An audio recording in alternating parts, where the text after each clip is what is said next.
too popular can be such a hassle. Who knew the people would adore me so much?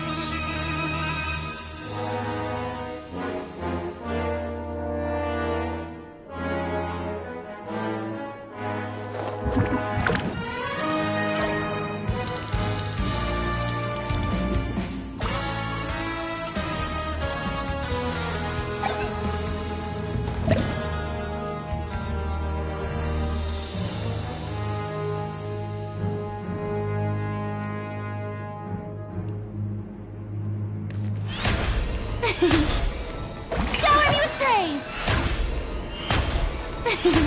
Ah! Ah!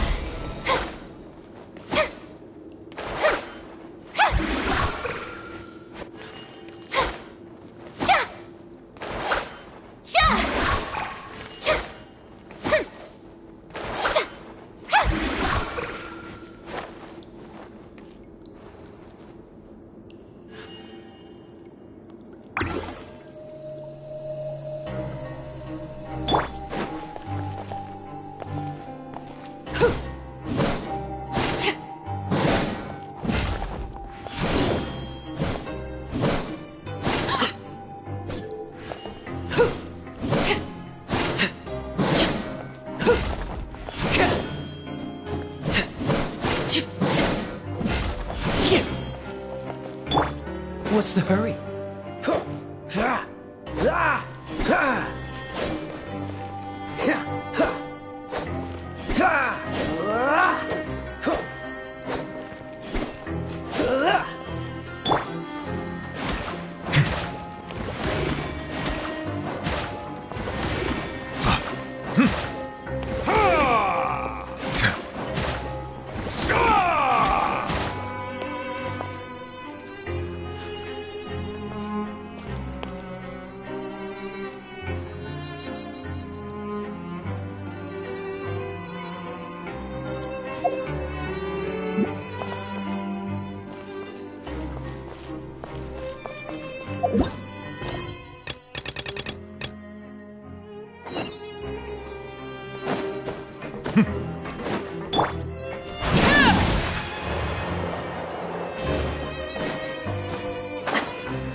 Hey, you over there?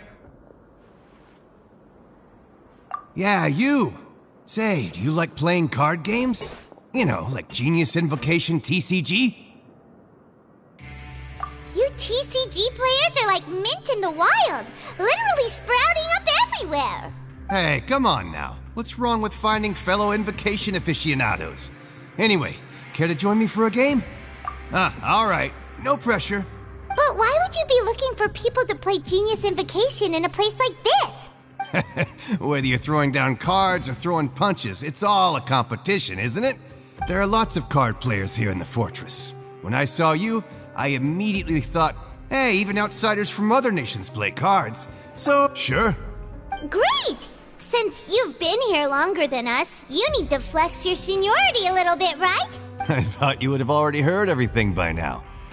All right, then. Did you have anything specific in mind? Or do you want me to just pick a topic? Why don't you pick? We'll let you know if we've heard it already. All right. Have you heard any strange rumors since you've arrived? Ben, did you know that there are some people who are always gossiping over in the corner?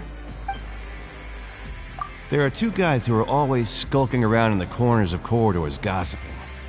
The bigger guy is Quisto, and the skinny one is Lavaroon. I never really found their gossip very mind-blowing. It's pretty much just the same stuff that I hear about when I'm at work every day. If you're interested, you can go talk with them.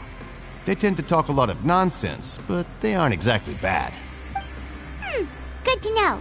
Do you have any— Let me think. Sounds like you want to hear something a little more tantalizing. Oh, did you know that the Duke was also a convict in the fortress of Meripede before? Huh? Wait, are you serious? That's right. The Duke was an inmate just like you and me.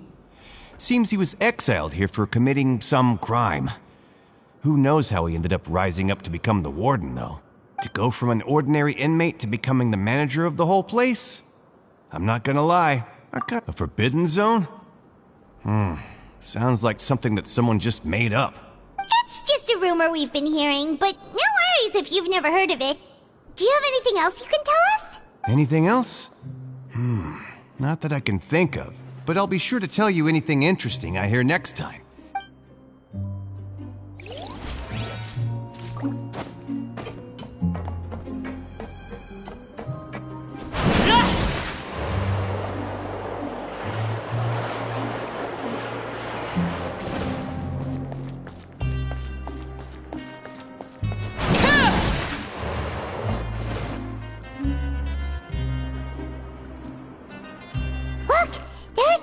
Talking over there.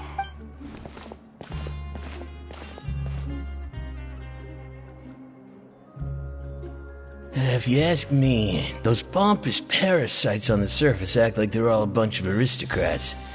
Do any of them give half a hoot about a bunch of dogs like us? Hey, speak for yourself, mate. I'm no dog. Oh, you think you're special or something? If you're here, then you're just a convict like the rest of us. I've heard that even if you're released after serving your sentence... I don't buy that. Hey, how cool would it be if the whole world was destroyed by a giant flood and everyone had to start over from nothing? What kind of filthy bilgewater are you spewing? I have family up there. You listen, things ain't so great on the surface, but who says that you have to leave? I've heard that you can still stay here and work even after you've served your sentence. Not bad if you ask me. Who wants to live in the ruddy overworld anyway? And what makes you think they'd want to hire someone like you? It's one of the great mysteries of the universe, how someone as useless as you is so confident. Whoa. Sounds like they're really unhappy about the overworld. Speaking of which, Paimon never heard anyone use the words overworld or underworld when we were living up there. That's true.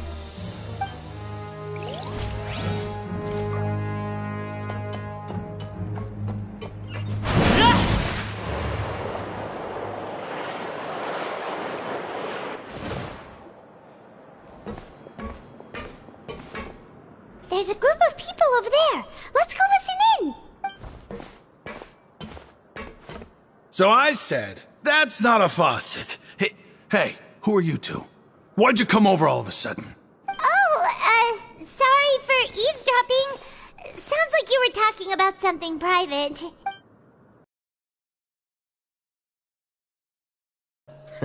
They're just looking to join in on our fun, that's all. Hey, don't pretend like it's okay for them to just interrupt us like that. Yeah, fine. You're lucky we don't mind extroverts that much. You hear that, Quisto? What nice! Your expressions tell me you're looking to hear some juicy info, am I right? But before that, it just so happens that I know you two. Really? Are we that famous? You're kidding. How often does anyone get a personal tour led by His Grace himself? Practically everyone was talking about it. A little mistake, huh? I like the way you put it. You see, people with a good attitude can join our group anytime. Your group? I'm Quisto, and this is Lavaroon. People usually call us the Bombshell Bros, but don't worry. We're not playing with bombs or anything. So, you two really like to gossip? No. You don't get it. Knowing intelligence will make things better for you here. For example, knowing who's working with whom, who has the latest rumors, who's not getting along. Wouldn't you like to know all that? Whoa, all this info's worth something, you know? I don't mind him. Quisto's always this way. Just play nice and say something to massage his ego. The welfare meals. Talk about the welfare meals. Right. That meal we had yesterday was super delicious. Is that so? To tell you the truth, I've been helping out with making those welfare meals.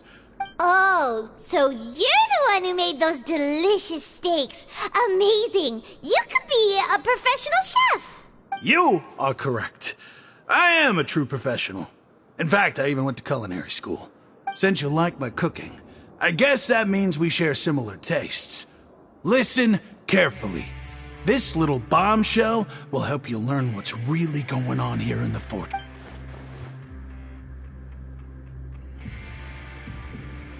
Listen, kids. The power structure within the fortress is quite complicated. The overworlders couldn't care less about us down here. We're basically dogs to them. You've already met the one person here you should never cross, the Duke, Risley. He knows more than you think. And if he doesn't care about something, then he often doesn't bother dealing with it. Those who have the Duke's attention get all kinds of special perks, even better treatment in the infirmary. I know who you mean. It's that Jurier character, right? I don't think there's anything useful about him at all. But did you know that Jurier was a talented researcher from the Fontaine Research Institute before he came here? I don't care if he was a researcher that could turn dirt into Mora. Once you're in the Fortress of Meripede, you're just another inmate like everybody else.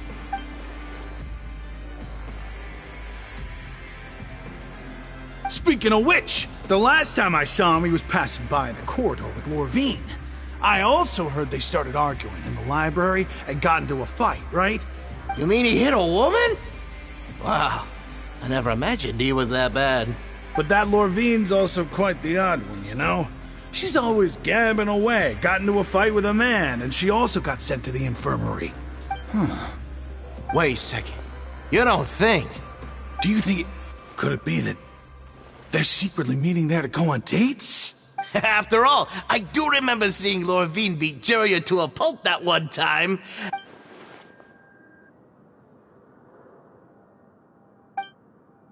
Okay, we've talked to just about everyone, and it's about time for us to go meet Linny.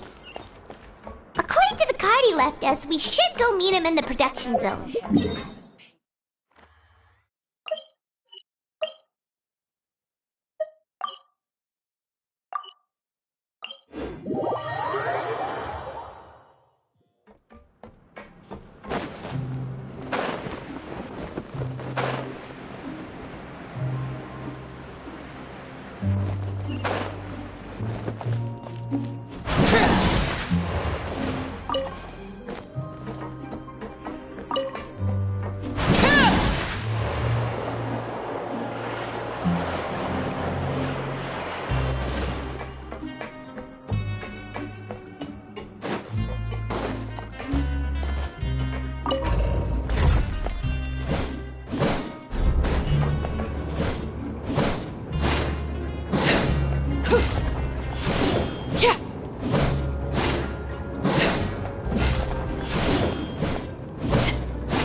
Huh?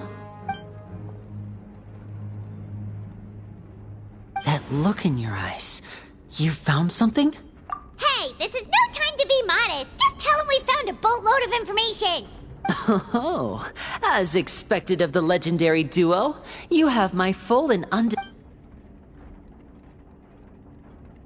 Huh. I'd have never guessed that myself. The rumors swirling about this place are unreliable after all. He is a harbinger after all. I suppose he's much more resourceful than I initially gave him credit for. Unfortunately, this isn't enough for our final report to Father. Father told me that even though Master Child said he was just coming to Fontaine for a vacation, he actually had some personal reasons. His escape route is already flooded, so we'll have to task someone with professional diving skills to chase after him. Well, when you put it that way, it's obvious that only Fremine would be up to the task. Bingo! Is he around? He's working today. Coming here as a group would have attracted too much attention. I'll talk to him about it later. It's the least I can do. We're all in this together, so it's only fair for us to fulfill our end of the bargain. Honestly, I'm far more impressed by you guys managing to collect all this information right under Risley's watchful eyes. Collecting information has always been our strong point. Now, let me think. To find out more information, Fremine will have to retrace Master Child's original route. And if he's to do that, he'll have to set out on the next pipe cleaning day at the earliest. That's 6 days from now. And after that, he'll probably take another 2 or 3 days to return. You can even estimate how long it'll take for him to get back? We've been working together for a long time. We know each other's capabilities like the backs of our hands. Traveler, what say you to meeting here 9 days from now? Oh, and there's just one last thing we'd like your help with.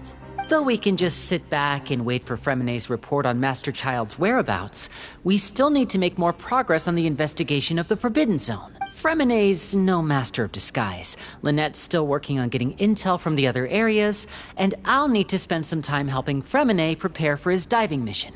What do you want us to do? Will it be hard? Well, I won't call it easy per se, but listen carefully. You'll need to find an excuse to get into the infirmary and investigate the room and environs. You've mentioned several sketchy-looking people always meeting at the infirmary earlier, so it probably has something to do with the secret we're hoping to uncover. Investigate the internal structure of the infirmary and any active dealings within, but also there's no need to take risks. Don't forget, safety always comes first. My apologies, I just started rambling out of habit. It was almost as if I was talking to my younger brother. But that's not a bad thing, right? All right, then we'll head out as soon as we finish our prep. Let's go our separate ways for now then. Don't forget, we meet here again in 9 days.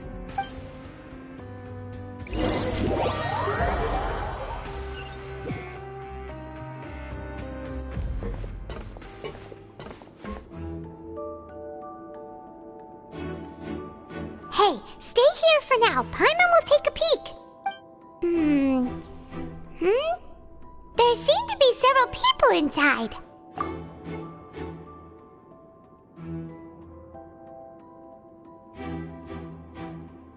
Right. I feel like It's not impossible.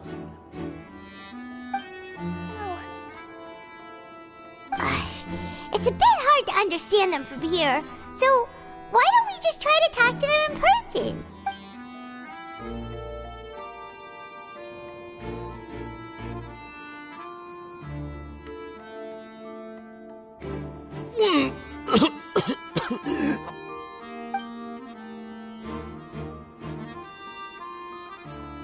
Someone, please help! He's sick! Whoa, are you okay? Oh my! What's wrong, little one? There's no need to panic. Take a deep breath before you begin. The traveler started complaining of a stomachache, and then nausea, and then collapsed onto the ground. Paimon doesn't know what to do! Freezing limbs, twitching fingers, and pale complexion? Could it be poison? Let me take a look. Please, lie down over here. Don't worry, I'll get you to the bed safely. Here, hold on to my shoulder and walk slowly.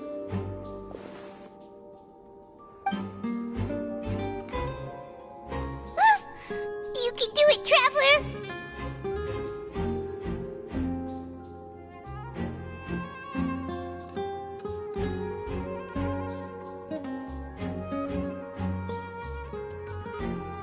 Don't Don't apologize. You're sick after all. Now, please relax. I'm just going to do a preliminary checkup on you.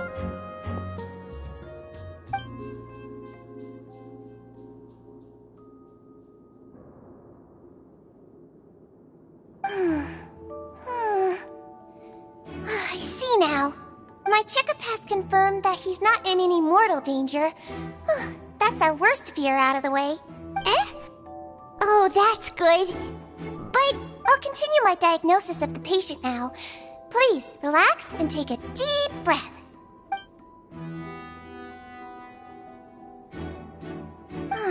Don't sense serious damage to your organs either. Does it hurt when I press here? And here? Huh? But based on my initial checkup, there shouldn't be a problem here. How strange.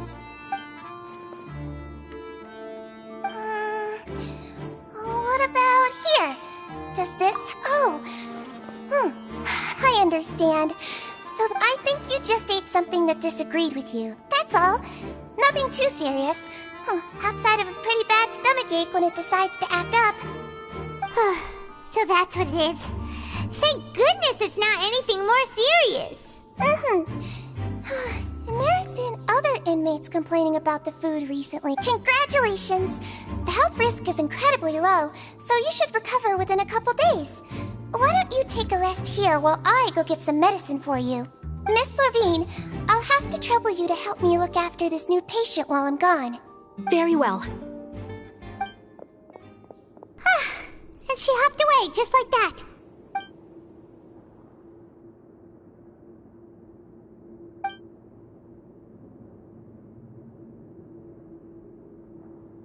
Hello. So how are you feeling now?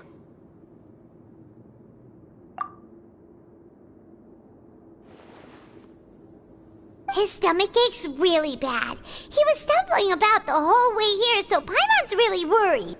If Miss Sijuin says it's not a serious problem, then there's no need to worry. She's the best medic we've got down here. But it also looks like she's the only medic you've got down here. Well, that's true. What do you mean, that's true? That's really misrepresenting the situation. Of course I can't speak for the whole fortress, but it's not like everyone imprisoned here is useless, you know? Though they may have committed crimes and gotten locked up here as a result, they still know a thing or two about medicine, and— Yeah, you're right. But did you have to lecture me about it in front of another patient? Aren't you a patient too? Where did all your energy come from? That's correct. Sorry, I got a bit ahead of myself. Are you two also sick? We've been sick a while. I come back every once in a while for checkups, and to pick up the medicines Miss Sijuin prescribes for us. That's just the nature of chronic illnesses.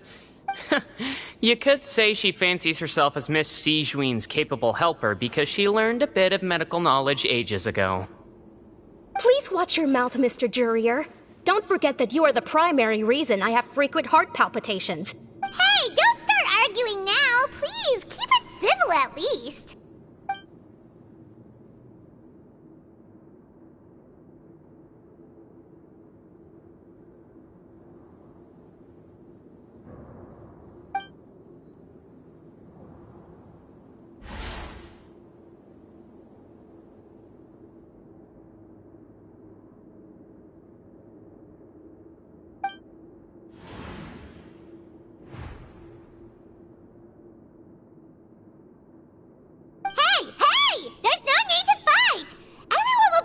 Someday, so there's no need to argue over silly things like this. But... Release. It's way too early for us to even think about that. And who the heck knows if we'd even be able to continue our previous lives?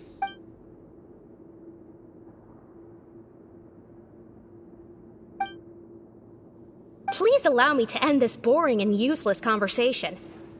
Oh, and Mr. Jurier, I don't want to see your face here again anytime soon. And same to you, Miss Lorvine. Anyway, that was more than enough rest for me, so I'm going to get out of this excessively noisy place. See you later, everyone. He just slowly walked off like that? That's just what he's like. I'm sorry you had to see all of that. I'm Lorvine, and that's... Well, his name is Jurier, but I hope you'll never have cause to remember his name. You really can't stand him, huh? I mean, can you blame me? Look, who would like someone who's as arrogant and obsessed with weird research topics as he is? I'll accompany you two for a while. Miss Zichuin should be back soon, and I'm sure you'll feel better as soon as you've had some of her medicine. No, it's nothing. I'm back! Did you rest like you promised? Thank you for getting our medicine, Miss Zichuin. Did you all cooperate with your bed rest? I trust that nobody got up to walk around. Good. Here, this should be 2 days' worth of medicine for you.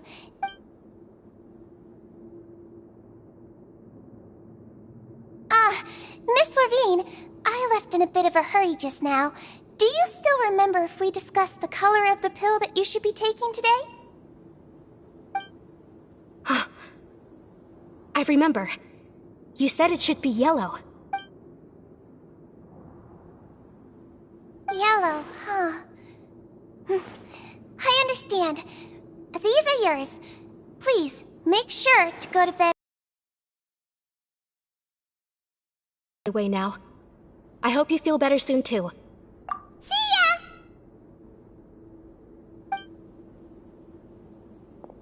I'm going to fill out your medical record now. You're widely known as the Traveler, right?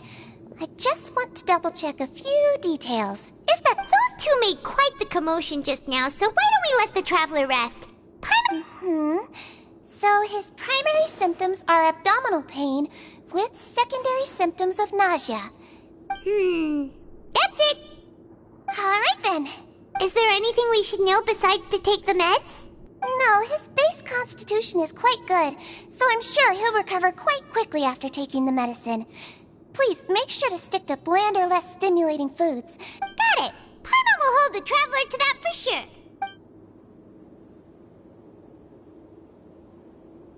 Oh, you're going to take a nap already? Okay then, you get some rest.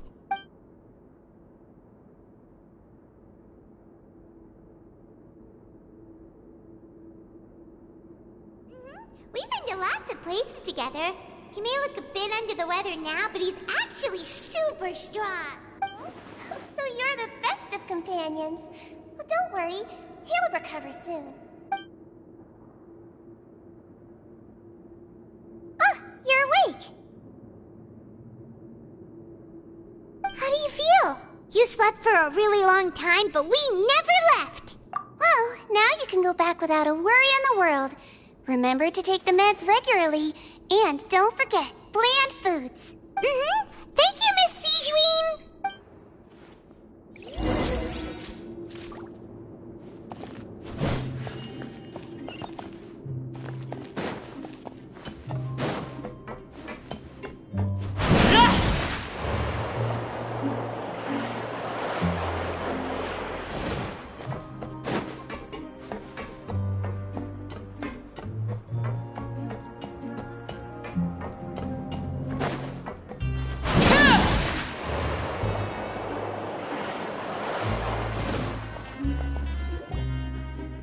Are something. To be able to fall asleep like that and even sleep talk the entire time, you scared No, but you kept mumbling things along the lines of, Pyron, don't take my grilled fish, and put down the Adeptus Temptation now. Paimon talked with Zichuin the entire time you were asleep. She seems like she's just a sincere nurse, and Paimon didn't notice anything unusual in the room.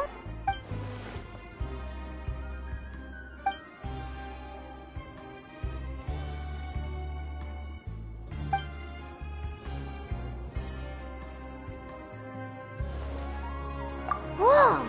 You really are super thorough! All those tiny little suspicious things that Paimon didn't even pick up on!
Did you two run into any trouble over the past few days?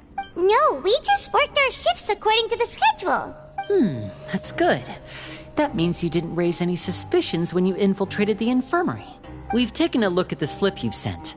Fremine successfully left the grounds via the pipes 2 days ago, and as of last night, Lynette has also infiltrated the infirmary after faking an illness. Wait, why is she getting involved as well? You already went above and beyond when you scoped out the infirmary. To put it more bluntly, even if we were to view that as something you did in exchange for Fremine's help, you infiltrating a guarded stronghold is a different kind of job from a one-off investigation. We want to avoid using the same faces over and over, and Lynette also felt like you have already taken the first step for us, so she should be the one to finish the job. So that's what Lynette thinks. Oh, Paimon hopes everything's going well for her. Then, let's go check on Lynette before Fremine returns. If everything went well, then she should be wrapping up her investigation right about now. Is now really a good time to go over? According to my observations, Sigewinne always spends around half an hour away from the infirmary right before lunch. Lynette knows this as well, so this should be... Also, I'm her brother, remember? It's only natural for an older brother to care about his younger sister's well-being. Okay, then let's head over right away!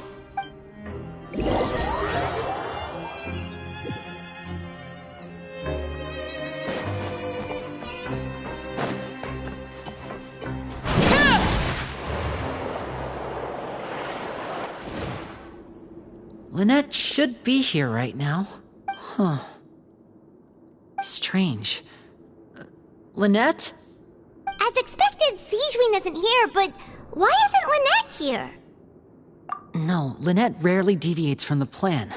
We agreed that if she were to make changes on the fly, she'd find a way to let me know. Unless... Let's see if there are any clues around here. We can look while we wait for her. Who knows? Maybe she'll be back soon. Okay.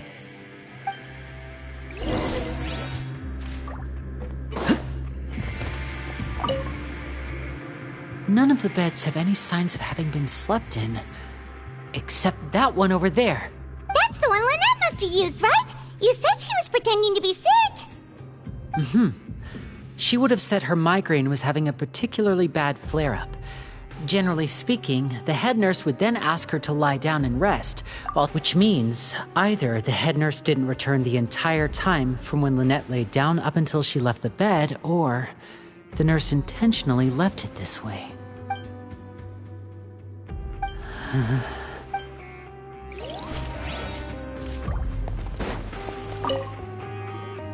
There are some books here and a few files. Advanced nursing, how to raise the spirit of your patients, a quick guide to the psychology of emotions. These sure are some interesting books. Who knew Sigewinne would be interested in these kinds of things? She even has books on understanding people's motivations and feelings. Is it because she's a Melusine? Or did... Seems quite normal to me. These are skills that would come in handy for a nurse from time to time.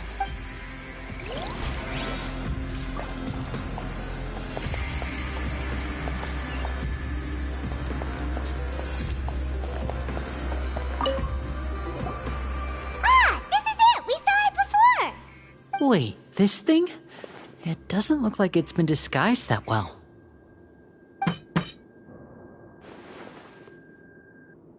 The space behind it is empty. From its size, I don't think it's an entrance that is meant to be taken apart. Could Lynette have tried to get inside? But if that's the case, she would have contacted me for sure. Let's look around here for some more clues. Don't panic, just take another look.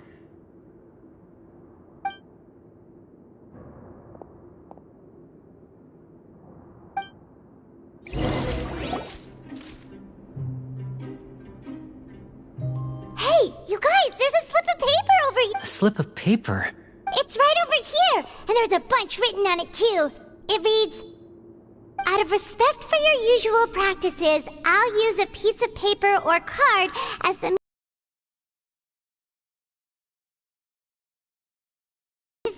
Is that all? The back.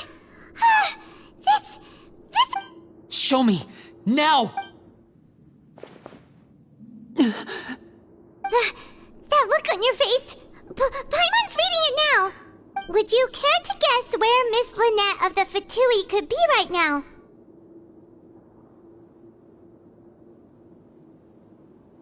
No!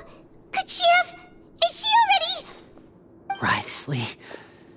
Did he deliberately leave the infirmary unguarded to use it as bait? Wait, you mean he was aware of our goals from the very beginning? But why? We didn't run into any trouble last time, and he also never reached out to us since! Yes, that is a crucial question. Wriothesley, he doesn't do anything without a clear goal or reason.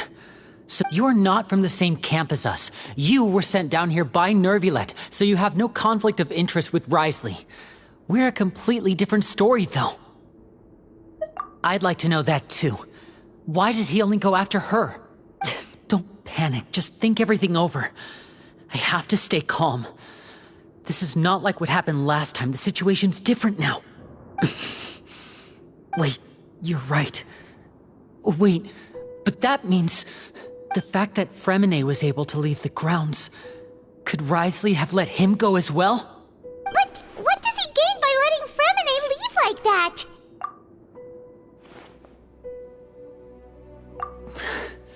So he's challenging me and trying to provoke me, I'm sure of it. We never should have sent out Fremine. We had to go through all that trouble to find an opening to sneak him around the guards and into the pipe, and we even thought luck was on our side. If Wriothesley let him leave on purpose, then he's probably in a terrible spot now as well. Lenny's getting more and more panicked. We have to calm him down. Don't be like this, Lenny. Fremine wouldn't have left if we hadn't told you about Child. That was our fault. No, I'm the leader of this operation, and I'm the one responsible for this team. I'll go talk to Wriothesley. Hey, don't be reckless! Traveler, please, talk some sense into him! I simply cannot allow Lynette to be abducted again. I have to go. I'll find a way to get them back! He's rushed out the door! After him!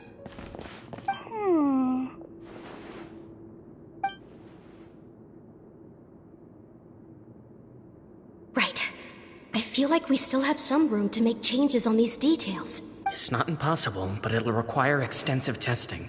Is that so? Very well. Then please be mindful of the time. Huh? Is someone? Pack everything up. Whoever's outside is eavesdropping. They'll probably come in once we stop talking. Someone! Please help! He's sick! Whoa, are you okay? These two. As expected, they've already found this place. What a delightful turn of events. I like smart people, but I also like playing dumb. Oh my! What's wrong, little one? There's no need to panic. Take a deep breath before you begin. Being able to read human expressions is quite the useful skill. Lenny! Wait! It's no use. We have to catch up to him. He's already out of sight. How is he so fast? Let's go head him off at Wriothesley's office.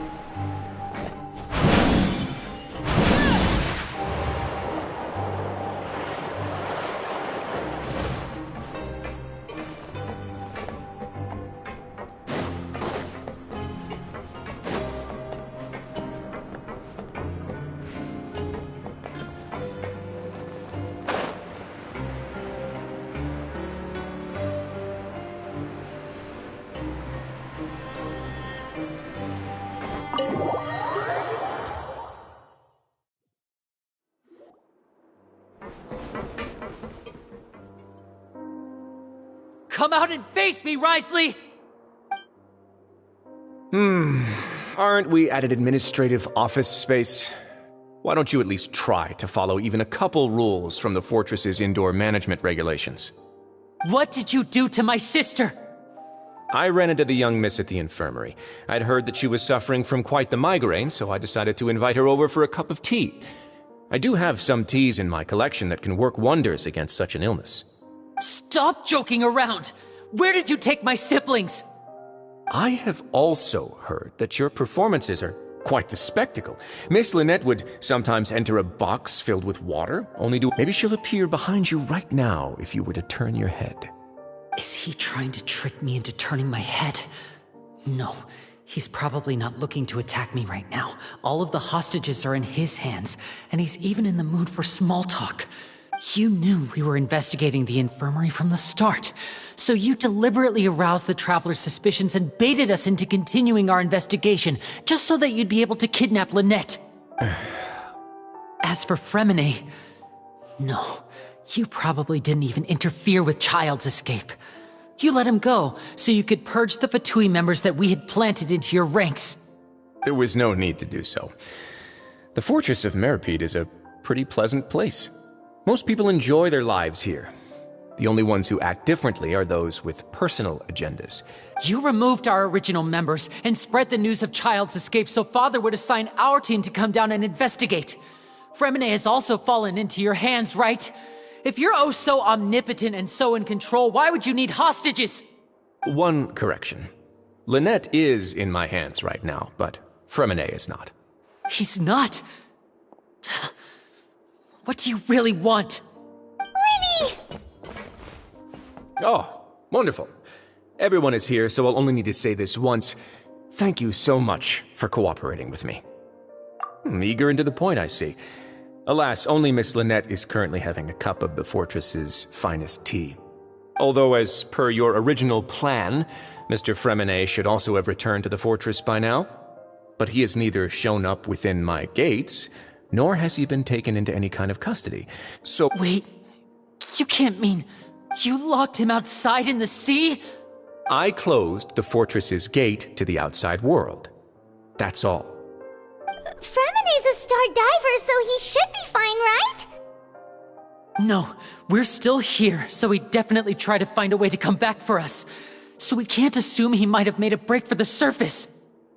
But why would I do this, you may be asking? To have an audience with you, of course. My intel tells me that Mr. Linney is a great magician, so it's only natural for me to want to have some cards of my own when it comes to negotiating. Besides, I do recall you mentioning to Miss Lynette that you've always wanted to have a face-to-face meeting with the Lord of the Fortress of Meripede, regardless of whether it was in a personal or a professional capacity. Well, So, you've been keeping tabs on us before we even set foot in the fortress. Some of my folks just happened to hear a thing or two, that's all. In any case, I will be straight with you. I was willing to play dumb and turn a blind eye, so we had a pleasant few days playing games together here. But once you started focusing on the Forbidden Zone, all of that changed. Mr. Linney, the cards are stacked against you right now. Miss Lynette is in my hands, and Mr. Fremine is still slowly being pickled out there in the brine. You need do but one thing to guarantee their safety. I would like you to contact your superior, and ideally invite her over for a cup of tea with me.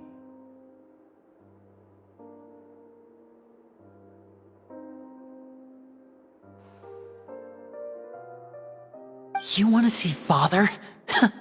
But why should she bother giving you an audience?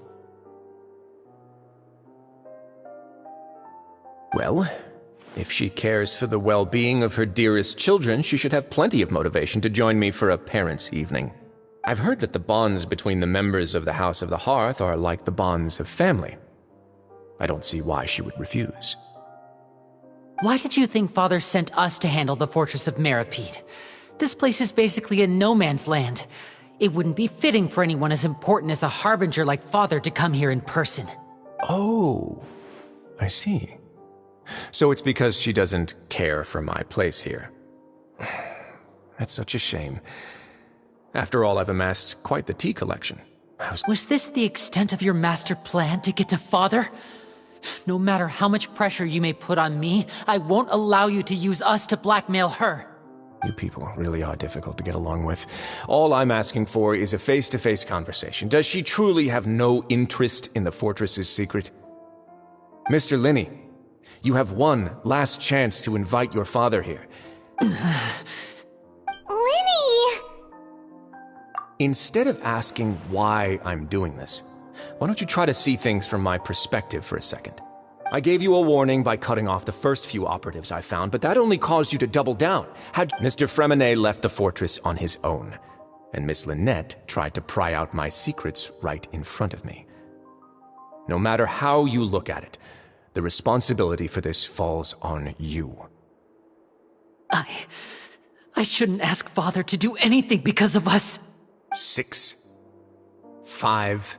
Wait, 2, 1. Time's up. It really is a shame, Mr. Linney. Risley! Negotiations have broken down. Please leave, ladies and gentlemen. It's time for my afternoon tea. Yeah, listen to the Traveler. If you can't talk to Linny, can you at least talk to us? You do realize that I'm only letting you best to stay out of your way. But that doesn't mean you can just do whatever you want. The fortress may be small and remote, but it still has its own set of laws. Then how about this? Those who are capable deserve respect. You've spent quite some time investigating my home turf by now, so why don't you tell me a thing or two about what you found, I'll ask you 3 questions. Answer all of them correctly, and I'll agree to your request. Question 1. Regarding the hidden rules of the production zone, what is the truth behind the one about not being allowed to work for 3 days in a row?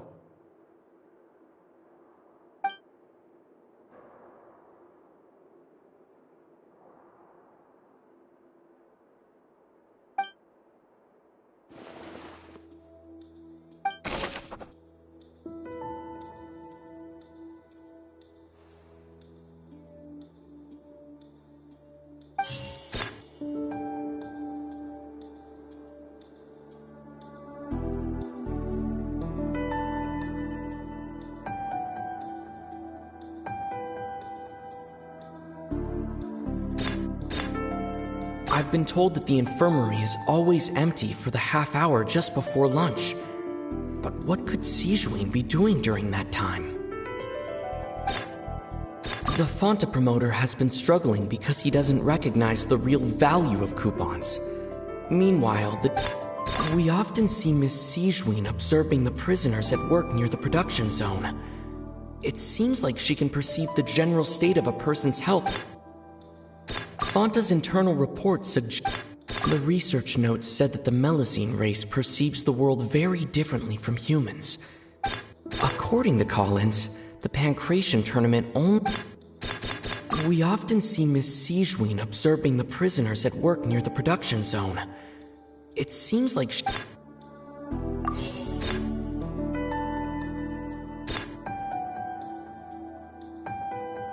I've been told that the infirmary is always empty for the half hour just before lunch. But what could Sijuin be doing during that time? The Fonta promoter has been struggling because he doesn't recognize the real value of...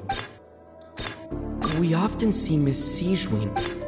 Fonta's internal report suggests... The research notes said that the Melusine race perceives the world very differently from humans. As a result... According to Collins, the Pancration tournament only took place... I've been told that the infirmary is always empty for the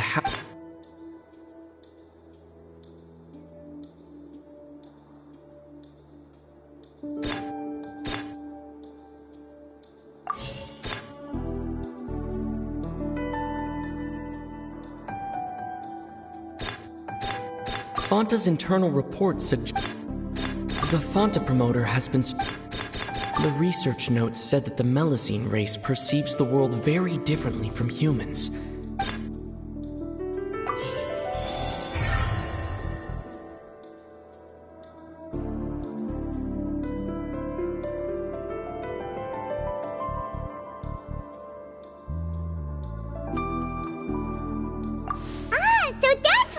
on. Paimon understands it now. Who would have guessed? The hidden rule of the production zone. People are not supposed to work 3 days in a row, and if they do, they'll get strange meat in their welfare meal. At first we thought this strange meat must have something to do with the people who disappeared, but in reality, they were all prepared by Sigewin, the head nurse. She often visits the production zone to observe the workers' health and makes a note of anyone who has worn themselves out after 3 full days of work. Out of her sense of duty as the head nurse, as well as her genuine concern for the workers' health, Sigewin visits the cafeteria right before lunch, and Sigewin has only the best intentions with her surprise gift, and doesn't want anyone to find out about what she does.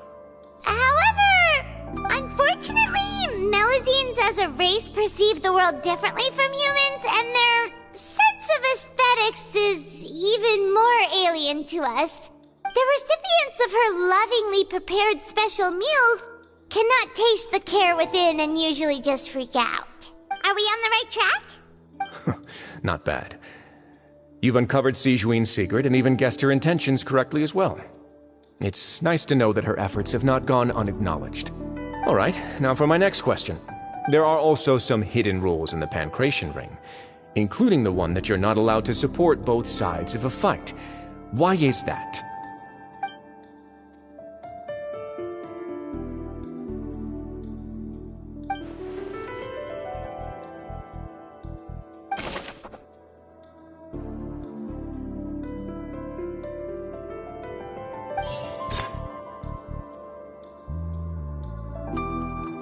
I've been told that the infirmary is always empty for the half hour just before lunch.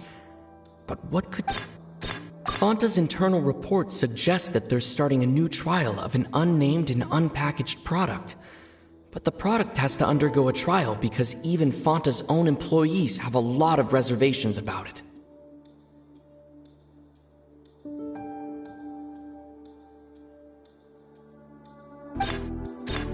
We often see Miss Sigewin up... The Fonta promoter has been struggling because he doesn't recognize the real value of coupons. According to call-ins, the Pancration tournament only took place because the Fonta company sponsored it. The company must want a return on their investment as well.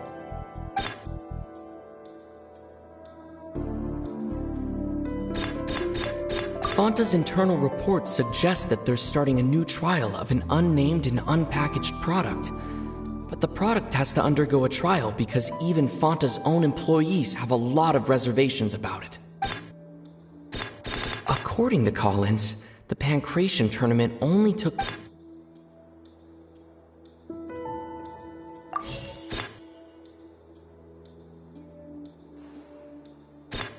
Fonta's internal report suggests that they're starting a new trial of an unnamed and unpackaged product.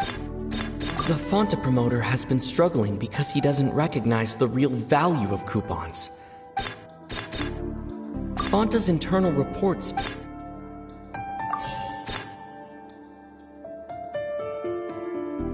The Fonta promoter has been struggling because he doesn't recognize the real value of coupons.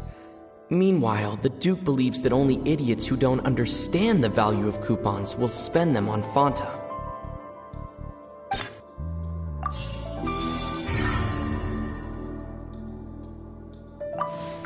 Paimon gets this rule too now, so there really was nothing to be afraid of.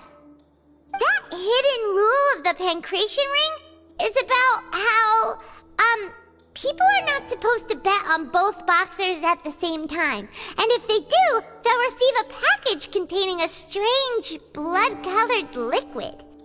People get scared when they see it because they've subconsciously begun to associate it with the missing boxer.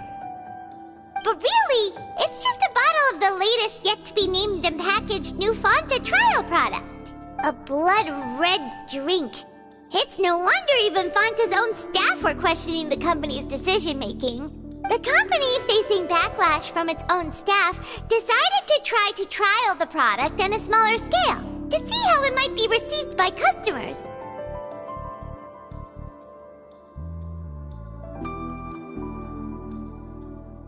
They came to the fortress of Meropide and offered to sponsor the Pancration tournament so they could push their new product. The Duke, knowing how valuable coupons are in the fortress, knew that only total idiots who didn't understand their true value would bother buying a Fonta product here. And so, only those who proved their stupidity by being dumb enough to bet on two opposing sides of the same match were selected to receive the drinks. I acknowledge the effort you've put into bringing the truth of this mystery to light. Although, based on your description, that Fonta promoter is a bit too careless with his words. I may just reconsider my collaboration with the company. All right, and here's the final question. What's the secret behind our head nurse and all of her patients in the infirmary? Stop your cruel and pointless games, Risley! You know that we haven't finished our investigation, so there's no way we can answer the last question. The thought of you'll pay for this! Ah! Lenny, are you alright? Oh, close one. I owe you, Sigewinne. That was a fantastic shot. It was nothing, Your Grace. Sigewinne? Though this gun may look like a toy, it's actually fully functional, as I just demonstrated. Sigewinne... Not at all. I am merely a resident of the fortress, and thus protecting it is my duty.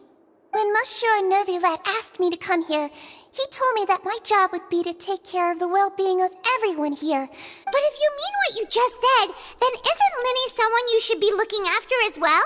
Isn't he a resident here just like the rest of us? But I really am just doing what Monsieur Neuvillette told me to do. Everything I did, I've done to protect them. His Grace knows it too, right? Your Grace... My dear Sigewinne, whatever shall I do with you? Would it have killed you to just wait another minute or two? Well, it's nearly time after all. The way you do things can be truly frustrating sometimes, Your Grace. What are you talking about? What time? Take me if you want. Let them go. How touching. Can you just give me one more minute?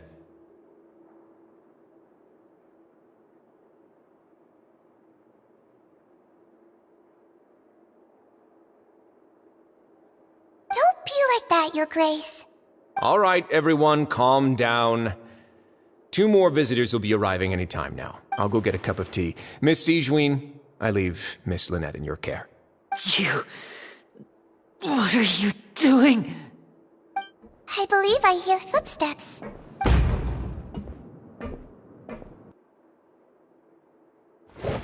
Some space, please. Ah, Miss Clarande. My door. Fremine... Fremine...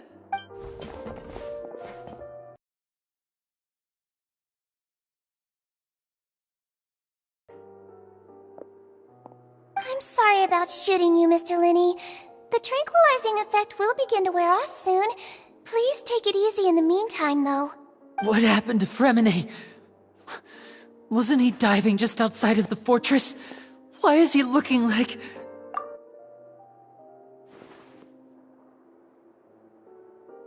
A flushed face, an accelerated pulse.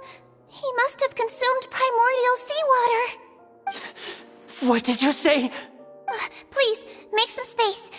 I'll need to give Mr. Fremine a more thorough checkup. Your Grace, I'll leave the rest to you. I'll talk to Clarande while you get Fremine to where he needs to be. Everything else can wait.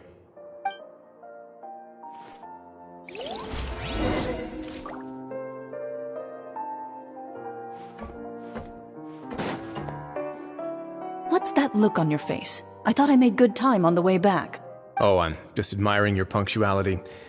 Had you arrived just a few minutes later, Sigewinne may have been forced to shoot Mr. Linney again. How's the situation out there? The water has changed. It's pretty much as expected. The concentration of primordial seawater has increased significantly. I was only out there a short time, so it wasn't too bad. But if one were to stay for any significant amount of time... Well, you can see how that boy's doing. Where was he when you found him? The abandoned zone at the end of the pipes. A good distance into the water. Closer than I thought. He must have recognized it early on and tried desperately to swim back. Locking the door was necessary. I don't think we could have saved two. Well, I did try to convince him that I had my reasons. Never seems to work, though.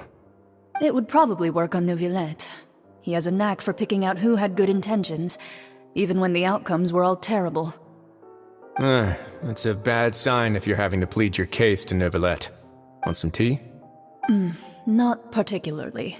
If you want to drink some that badly, just say so. Fine, I'd like to get some tea.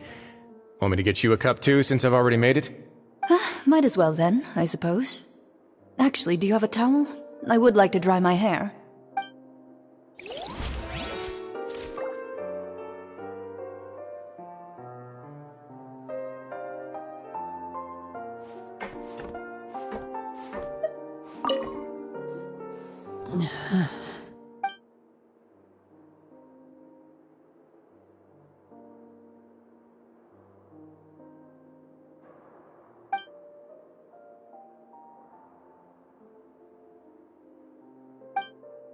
How is he? These symptoms are probably caused by an acute ingestion of a large amount of primordial seawater. Of course, it would be best if he stayed for further observation. Let's leave him here for now, and move him to the infirmary once he's recovered a bit more. Sorry. I am aware that the infirmary may not be your favorite place in the world at the moment. Why would he ingest a large amount of primordial seawater after leaving the fortress? Please, look after Mr. Fremine for the moment. I'll go fetch some medicine and a respirator. Oh, I'll bring Miss Lynette back with me. Where is she? How is she right now? Oh, she just took a nap in an empty room after I tranquilized her. If my calculations are correct, she should also be waking up right around now.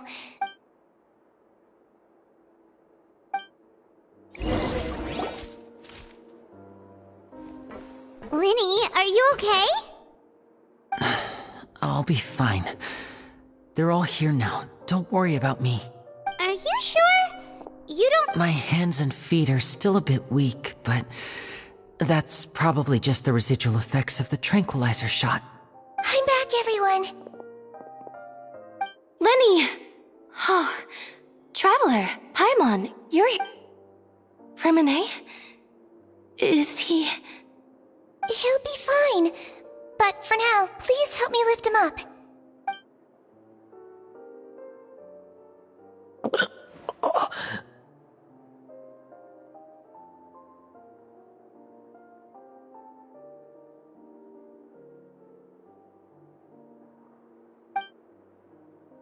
His breathing's beginning to slow down. Give me a hand and help me get him to the infirmary.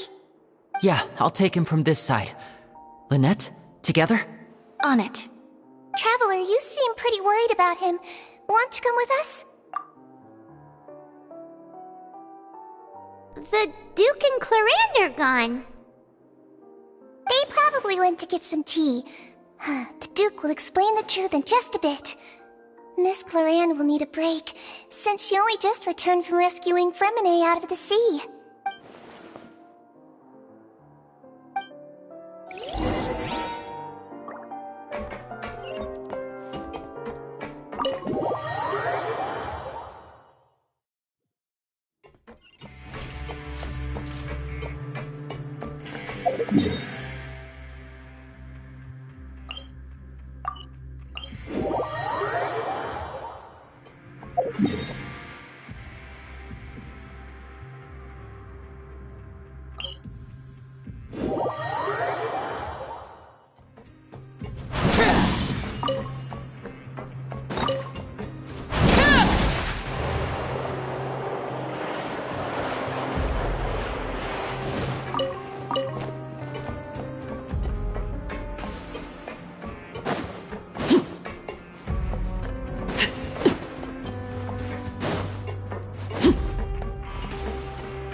He's awake.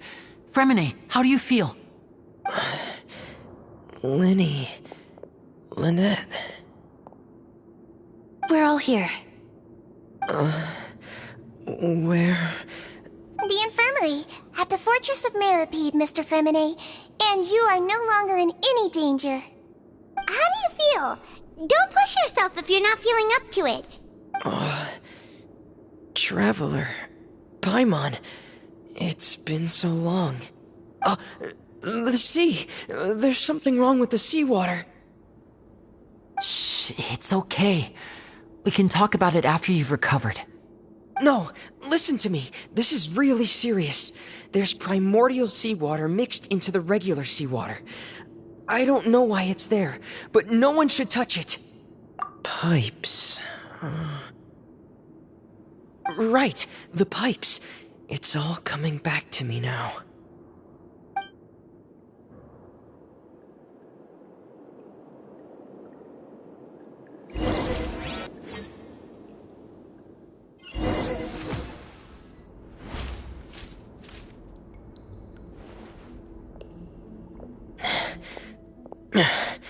I'm in. Seems like this pipe hasn't been used in a long time.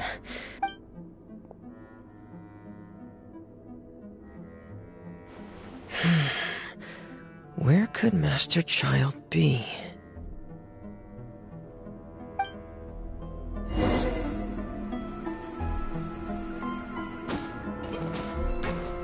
Hey!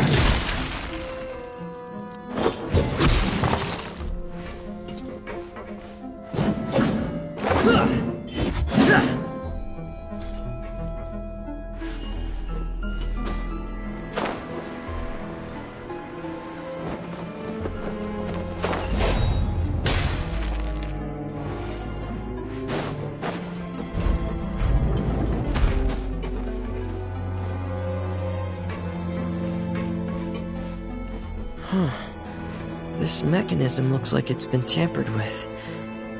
Could he have done it?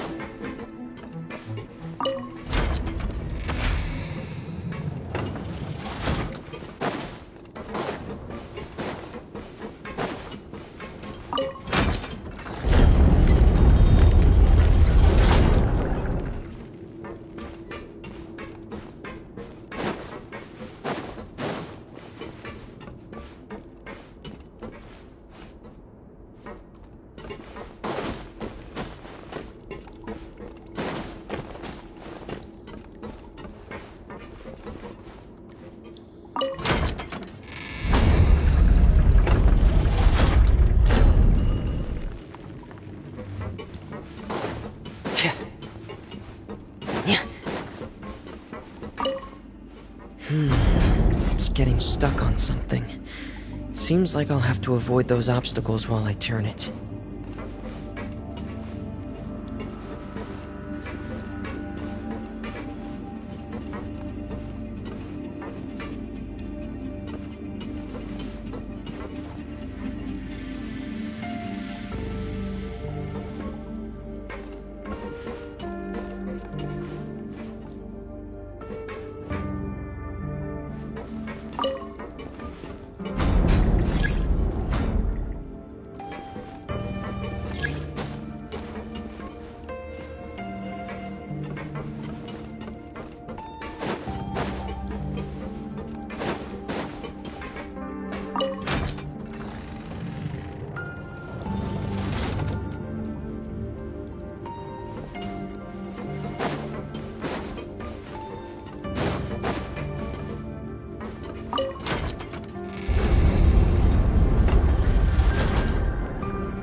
This is where the water starts. Okay. Master Child probably dived into the water.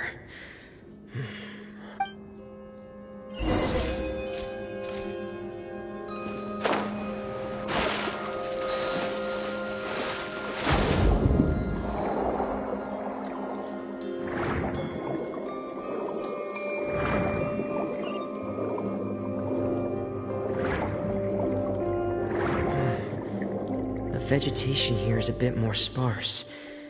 These traces aren't natural. A person must have left them, and recently. I should be going in the right direction. There are traces here too. I need to keep going.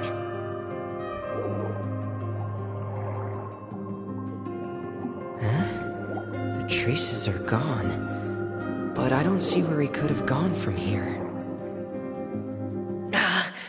Wait, what the?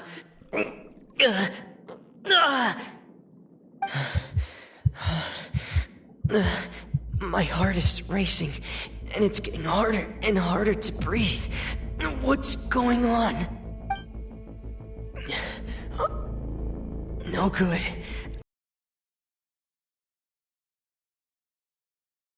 What's going on? If I turn back right now, I should still be able to make it.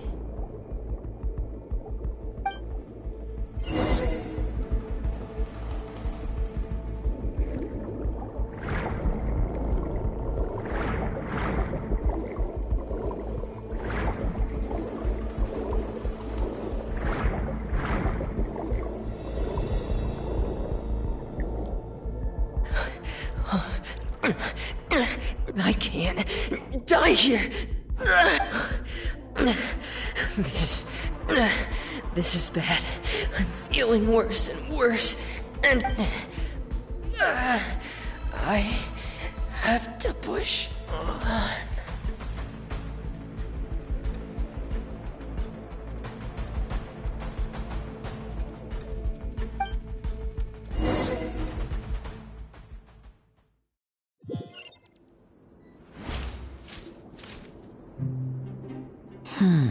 So, in other words, the trail you were following vanished, and you had no idea where Master Child could have gone.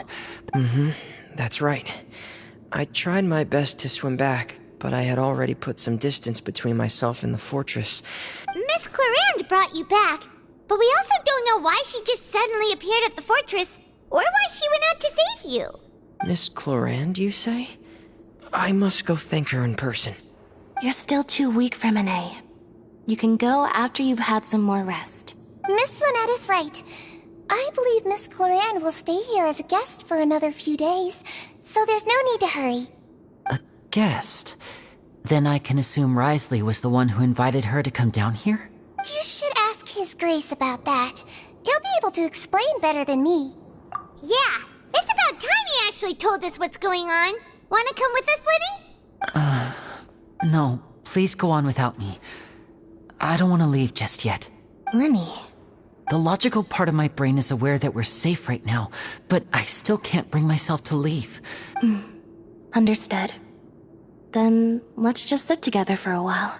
In that case, I'll leave the infirmary to you. Thank you.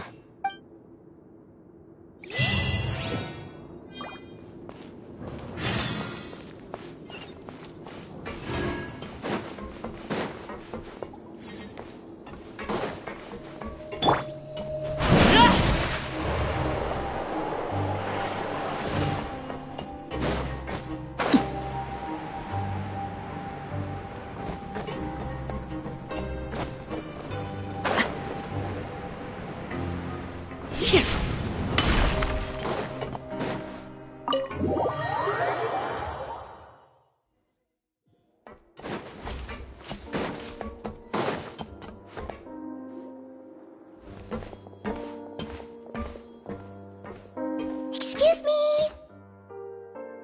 I take it Mr. Freminet's condition has stabilized? Of course! I wouldn't have left the infirmary otherwise. I've been expecting those two, but might I inquire as to the purpose of your visit, Miss Siegewien? I wanted to check up on Miss Clarande. How are you feeling? Mostly fine. If you don't mind, I'd like to perform another quick physical exam. It'll just take a few minutes. All right. Thank you for looking out for me. I'll take my leave for now, then. Well, want to explain yourself, Risley? Of course, but I'm not partial to the word choice of explain. Where should I begin? How about you start by asking me any questions you have? You can... Then Paimon will begin. Did you know about Lenny's goals from the very beginning? No. I just knew they were Fatui operatives sent to the fortress by the Knave. As for their specific goals, I only figured those out as you made progress on your investigation. You managed to monitor and stay ahead of them even though you didn't know what they were trying to do? They came here with ulterior motives. I'm quite adept at discerning what that kind of behavior signals. Initially, I thought their goal was just to investigate Child's disappearance. Linny suggested that I had deliberately let him escape, but in truth, I didn't really do anything special to help or hinder him while he was here. Everything he did, from finding helpers to leaving this place, he did on his own. Of course, it's inevitable that the Knave would make a big deal out of her fellow Harbinger's unexplained disappearance. I'm also quite curious about where that Harbinger went, so I figured I might as well let the Fatui do their own investigative work. So you were hoping Lenny's group would just do your work for you! You make it sound like that's a bad thing. Unfortunately, things didn't go as planned.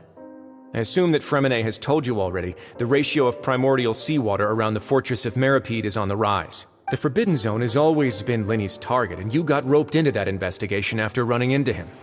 I began to intervene out of concern for your safety, and also to prevent the fortress from becoming entangled in more irksome... Are the rumors true? That you're also a former criminal? Why would you put it like that? Isn't staying here all day and serving as the manager of the fortress a kind of sentence unto itself? Another form of prison? Oh, right! Paimon wanted to ask, who invited Cloran down here? Me, of course. I paid her good mora to come down to the fortress for some field work. As a champion duelist, Miss Cloran could be considered to be an independent party. I needed to find an exceptionally capable person to help me get through the impending crisis. And saving Fremine was part of that crisis? You can think of it like that, yes. Credit where credit is due, that boy is quite adept at diving. Had conditions not been as hostile as they were, he probably would have found the missing Harbinger already. That's not something you should be asking after.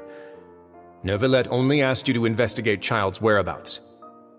All I need to prove to you is that the Forbidden Zone had nothing to do with the Harbinger's disappearance. But we've already uncovered that there's something wrong with the infirmary, and we've answered a bunch of questions that you threw at us. You make a compelling case.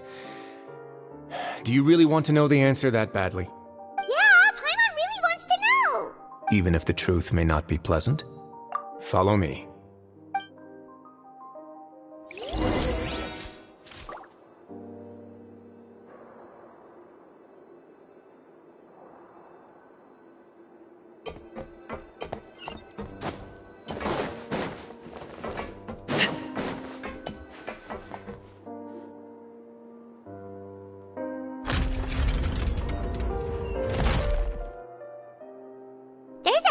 Door here?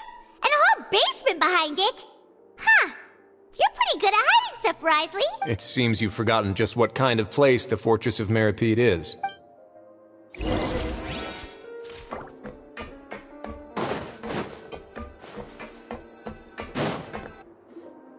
Stand on the central plate. Wait, is there a secret mechanism or... Whoa!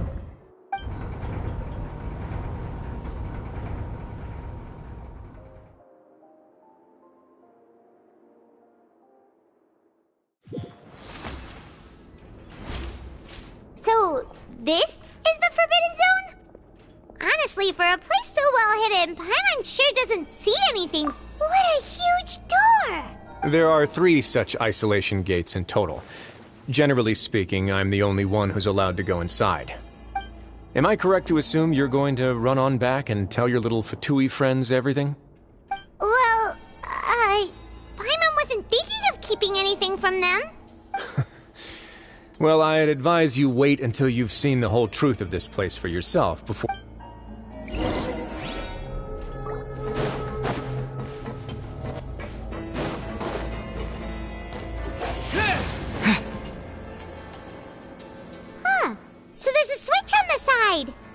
Stand back.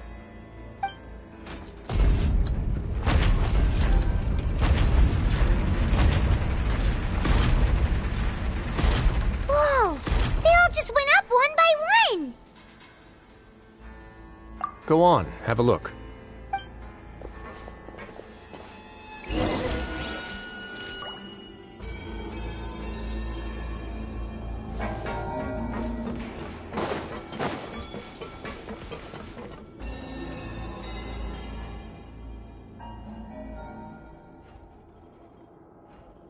I've been interested in what lies beyond that gate ever since I assumed leadership of the Fortress of Meripede. Of course, it would be unwise to recklessly open it, but it'd also be risky and negligent to simply ignore any potential danger that could be behind it.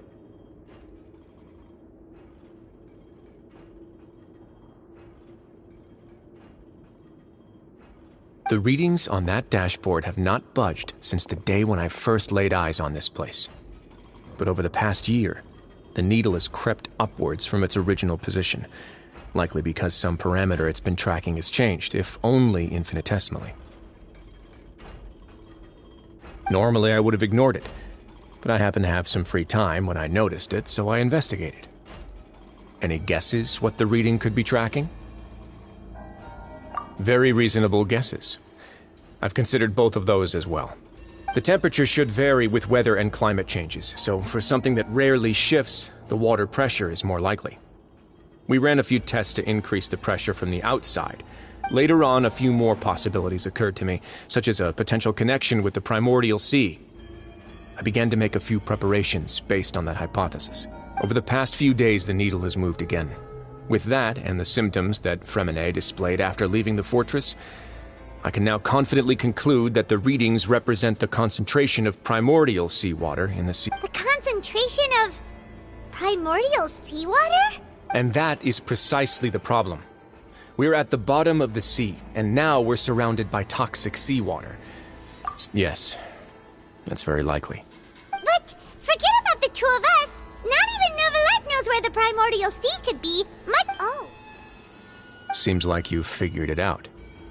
I believe the primordial sea lies directly beneath this sluice gate. For some reason, the primordial seawater levels have risen significantly, and it's now very close to us. The indicators are now red. Although the gate still stands, some primordial seawater has already leaked out and mixed into the sea around us.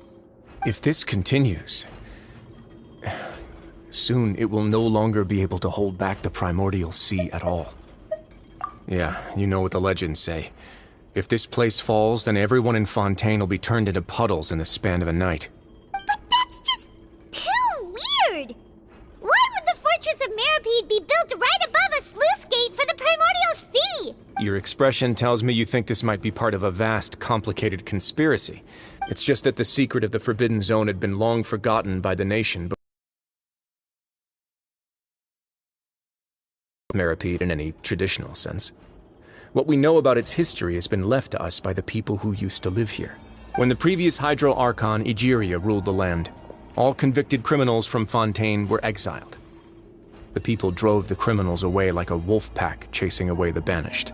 The criminals received no sympathy of any kind from the people. They were exiled to the desolate seaside, where they experienced only pain, struggle, and the bone-chilling cold. Some of them began to repent and prayed to the Hydro Archon, asking if there was still anything they could do.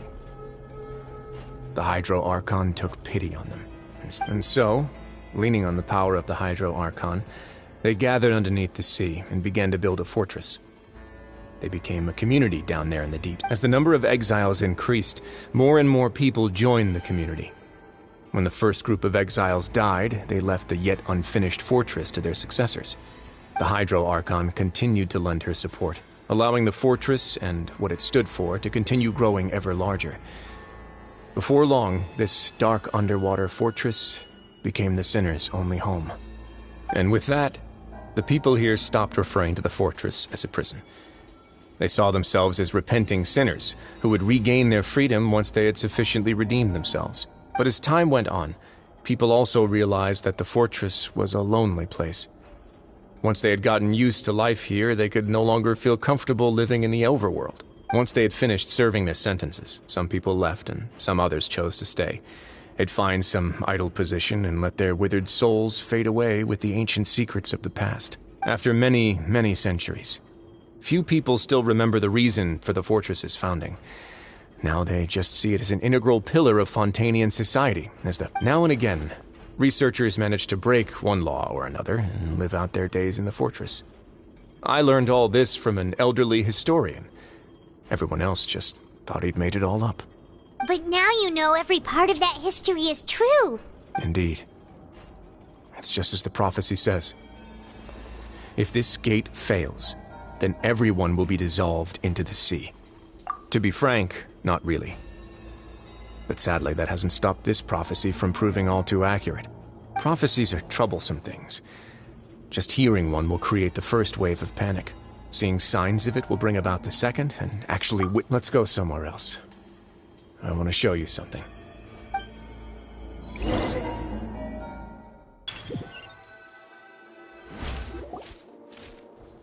This is it.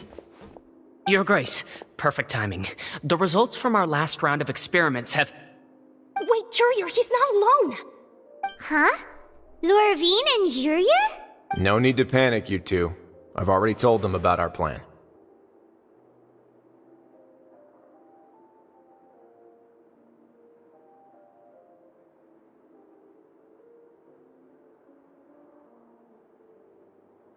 What? After you warned us not to tell a single soul about any of this? I'm skeptical as well. Are you sure they are trustworthy? The results speak for themselves, don't they? These two may already know more than you could ever imagine. All right then, if Your Grace insists. They seem harmless enough, so I'll trust them for now. Well, how about some reintroductions? This is Jurier, one of the highest-ranked researchers from the Fontaine Research Institute. He used to work under Edwin. I trust that you've heard of Edwin? Good. Saves me a bit of time explaining. Edwin's main areas of research were archeum and gravimeters. As his assistant, Jurier is quite familiar with them as well. I hired him to be my technical consultant. You want to blow up the fortress of Meripede? Ah, what a lovely idea. I'm already imagining it in my head.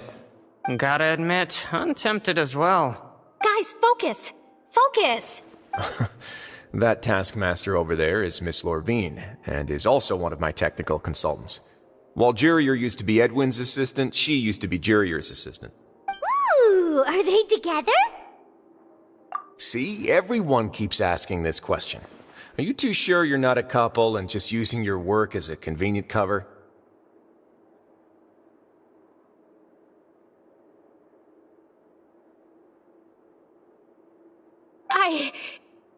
Your Grace, I am not in a relationship with this man. If I dated her, I'd officially be madder than Edwin. Jeez, forget I said anything then. Follow me. Whoa, there's another door that goes right up. Your constant amazement makes it seem like the fortress can do anything. But Paimon really thinks everything's super cool. Well, let's spice it up a bit.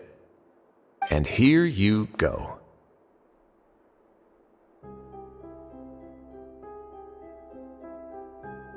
What a huge ship! This is also a production zone that Paimon's never seen before. How much do you know about Fontainian history? Not much at all. Well, then maybe you haven't heard the story of ancient Lemuria. To give you a quick rundown, Fontaine used to be ruled by the Lemurian dynasty. According to legend, the Lemurian king Remus came to this land after being inspired by divine revelation and found the seer Sibila, who had taken on the form of a golden bee. Taking the golden bee with him and riding on a huge ship, the Fortuna, he called his nation Lemuria and used the Fortuna to incessantly search for new tribes and islands, calling on them to join his empire. There's a ship in this story too? Where there's water, there'll be ships.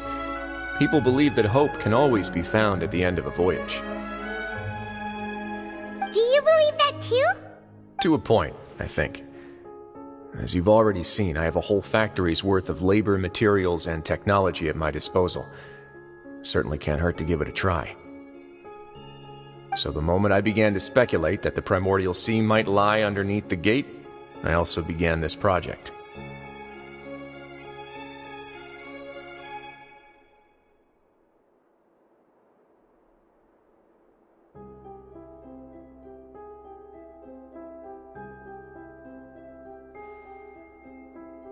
Were you inspired by the legendary Fortuna? Maybe. Fontainians need something to hold on to cope with the impending disaster.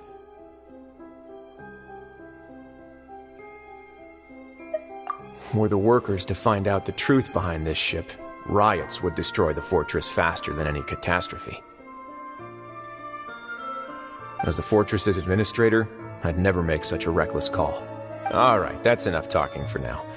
I'll need another 3 cups of tea to soothe my throat. Seems like you're good. Come on, I'll take you back.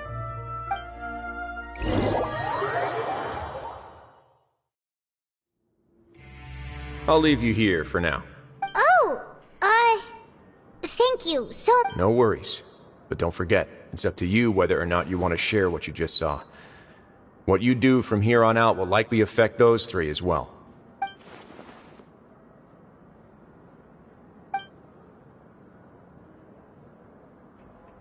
Yeah, we'll put a lot of thought into it for sure. Great. I look forward to what happens next.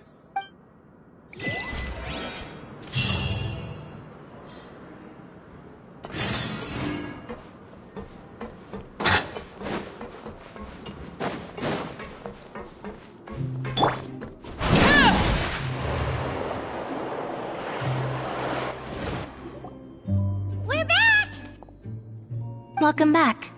Do you want a cup of tea? How can you be so much like Risley, always drinking tea? Huh. Actually, now that you mention it, while I was sedated, I could still barely hear 2 people talking next to me. Must have been Risley and Sijween. Yeah, I heard 1 male voice and 1 female, so it should have been the 2 of them. I really can't make sense of this place. So, Traveler, Paimon, were you able to learn anything from Risley? Yeah, he explained everything. Very well. Then, would you mind checking your answers against my speculations? Yeah, I took the time to rest, so I'm feeling a lot more relaxed now. Nobody else is around, and Miss Sijween is also busy with something or other. All right, then I'll posit my theories. I asked myself 3 questions. Firstly, why was Fremine affected by the primordial seawater? It was because he dove into the sea. My theory is, the long-lost primordial sea is probably very close to the fortress of Meripede.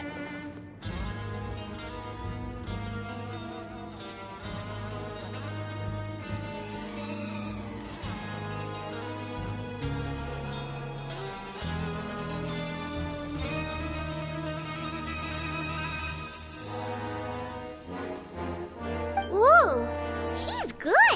He got that right on the first try. That's our Lenny. Secondly, Risley's attitude changed dramatically during the course of our stay here. He ignored us completely at first, then suddenly roadblocked us. Why? I spent quite a long time thinking about this. If he has been monitoring the Fatui since the very beginning, he probably ignored us at first because he was hoping we could find Master Child for him. What's more, the Fortress of Meripede is not part of Fontaine's court system, nor does it report to Udex Neuvillette. Risley is basically the king of a no-man's land. As long as the fortress doesn't do anything about Master Child's disappearance, Father can use it to pressure the Fontaine authorities. And while the 2 factions are pitted against each other, Risley will be free to move between the parties of interest. If I had to guess, he probably has something that he's working on himself. It's likely related to the secret of the infirmary, but I just can't think of what it could be. You're super smart! Thanks so much. Then finally, there's the last question. If Risley does have a plan, what could it be?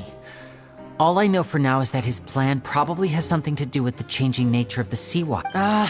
that can't be the full extent of what he's doing. There's probably a secret passageway behind the block in the infirmary, and there's something big in the fortress that most people here never get to see. I don't have enough information, so I have no idea what his chip might be.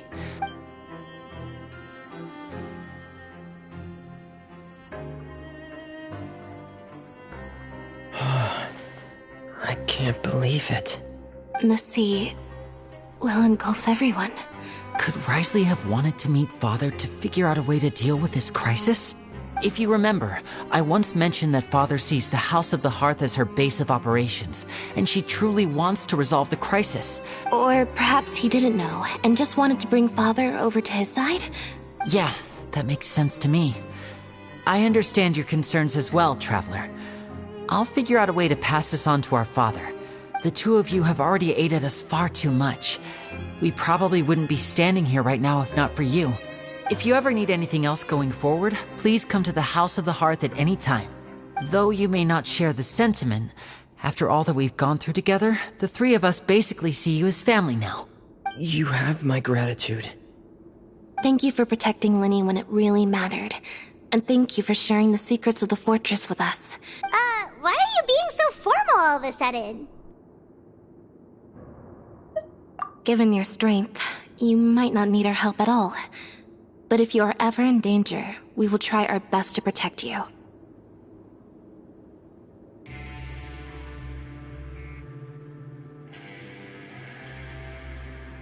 Aw, the sound of that makes Paimon feel all warm and safe inside.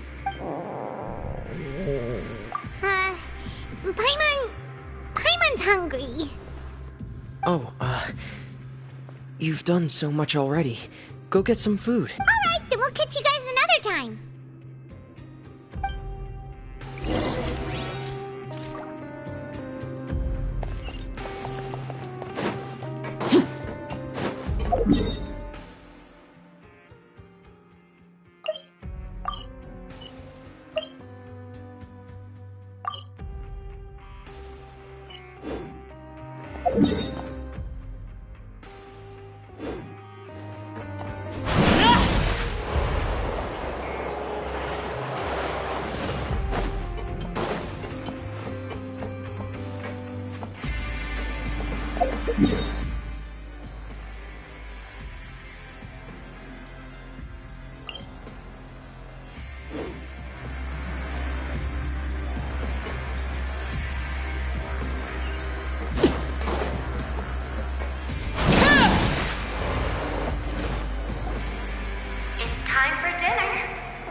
As well. Traveler and Paimon, over here. Are you here for dinner too, Miss Sijwin? And I'm taking the opportunity to prepare Miss Cloran's dinner as well. Huh. You're right. What would you like to eat? Yep, you can. I've already talked to our chef, Mr. Wolsey. It's all on me today, so you can get whatever you'd like. Me too! Don't forget Paimon! No problem. Just leave it to me.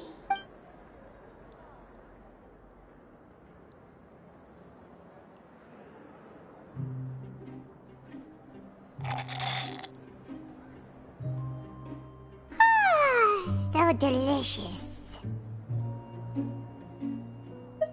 Is this how it feels to be freeloaders? Wait a second, we... Feeling full yet? How's the food? Delicious! I'm so glad to see you all so happy. Oh, see, the expression on your face just now? The muscle here just moved, which suggests that you're feeling quite relaxed at the... Sijwin, do you do this to help your patients or to better understand human beings? A bit of both, I suppose. I'm a Melazine, which means I'm very different from human beings. I must know what you're thinking if I want to take good care of you. You're really good at taking care of people. Even though you're so short, you still talk and act like an older sister. Really? You're reminded of an older sister? That's great to hear. Oh, and Then what did you mean back in Risley's office? When you said that you were protecting Linny and his siblings as well? Oh, that. I just asked His Grace to look out for those children, especially that diver boy. I was getting a bit worried after hearing that something was wrong with the water.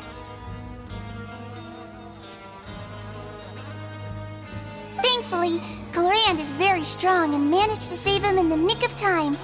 His Grace also sealed the pipes after Clorand left. Although the path was blocked, we still stationed some guards there to stop anyone from approaching.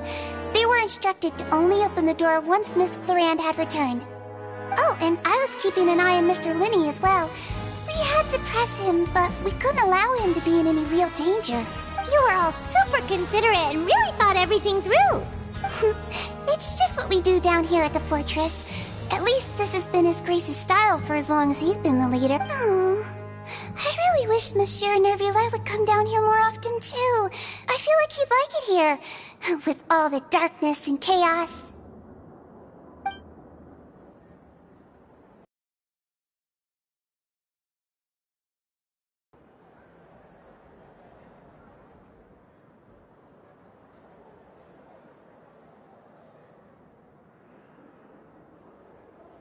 Get a good night's rest, you two. You both worked very hard.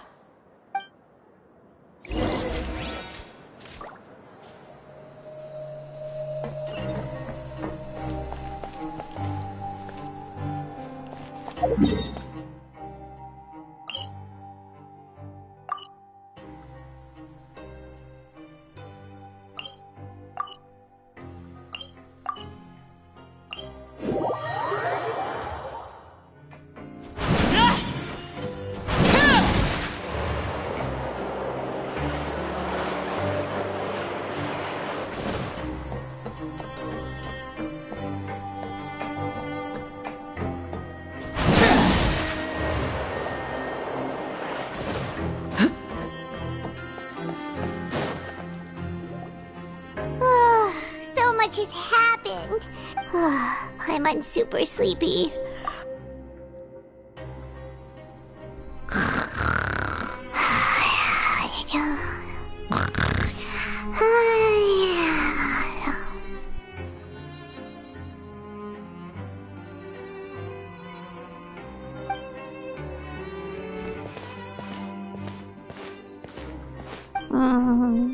Delicious. Paimon wants seconds for free.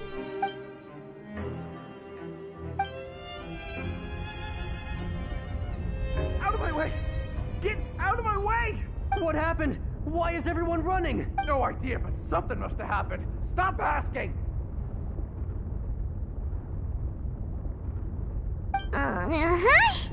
Who's yelling?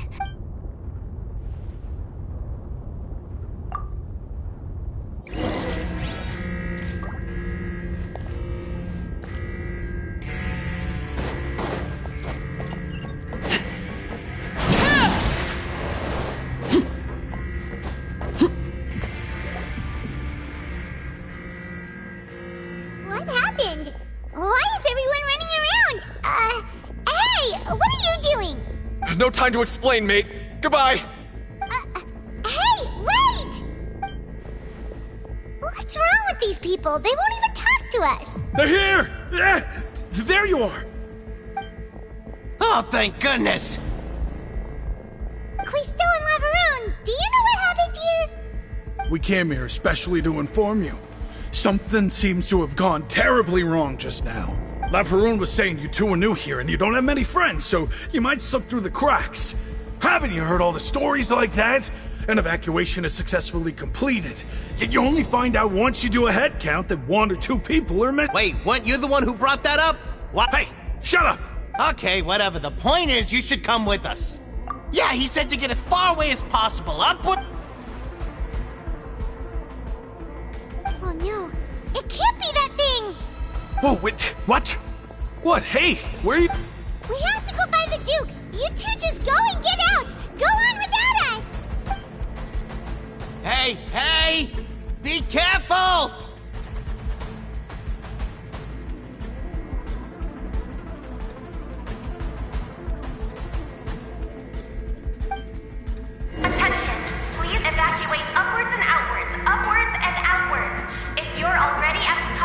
there, then try to move as far outwards as possible.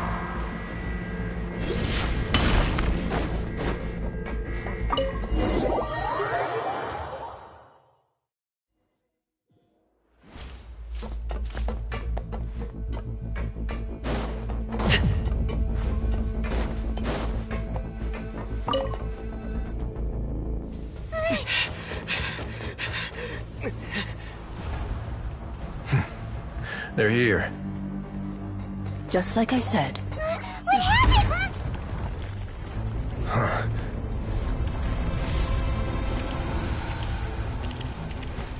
You're just in time.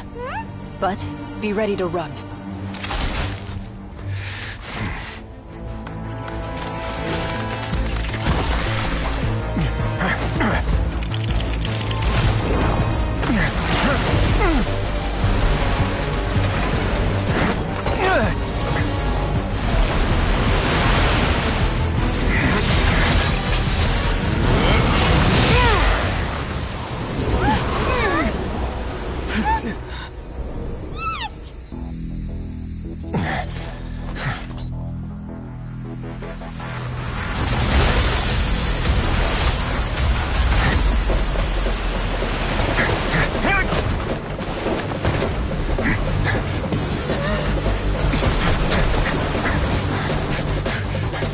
Three, 2, 1.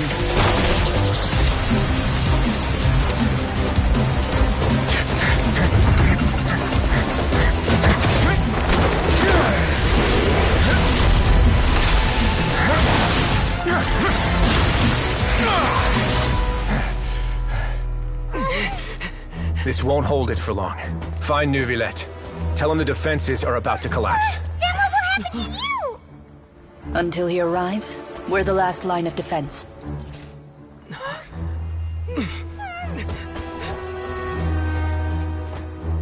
The gate. How long do you think it'll hold? That depends on us.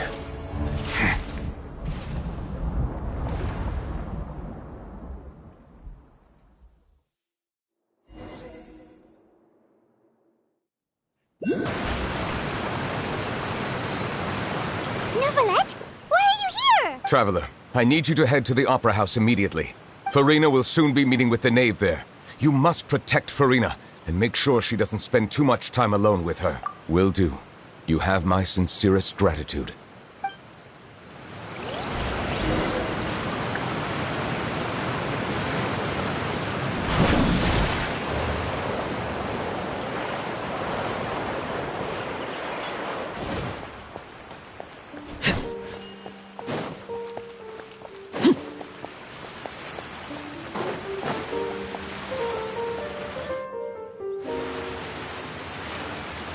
Look! There are a ton of Fatui and Palais Mermonia people over there!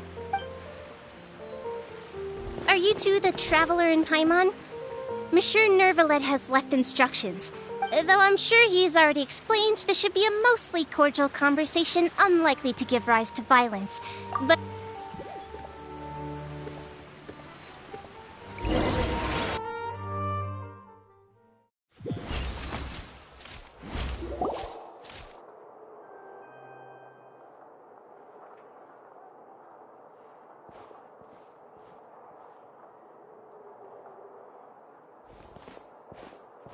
Oh, so you two are the honored guests Miss Farina mentioned. Of course, of course! How could they not attend a meeting such as this? I must always have 2 or more guests at my dessert table. Otherwise, the occasion would be too lonely and unbecoming of my station. It is my pleasure to make your acquaintance, traveler. I have heard much of your accomplishments.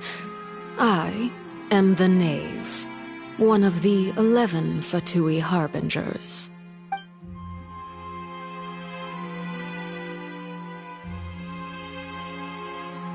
I've already prepared seats for you. Come, sit beside me. Perhaps you two are unaware of how Miss Farina and I do things. You see, we actually recently agreed to get together for tea when we had the time. See this? This is a limited type of confectionery that Miss Farina simply adores. There are only 16 slices sold every day. Here,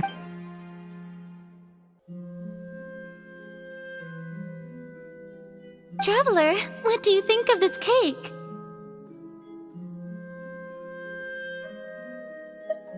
That's good to hear. So what Child said was on the mark after all. You do share a taste in desserts with Farina and I.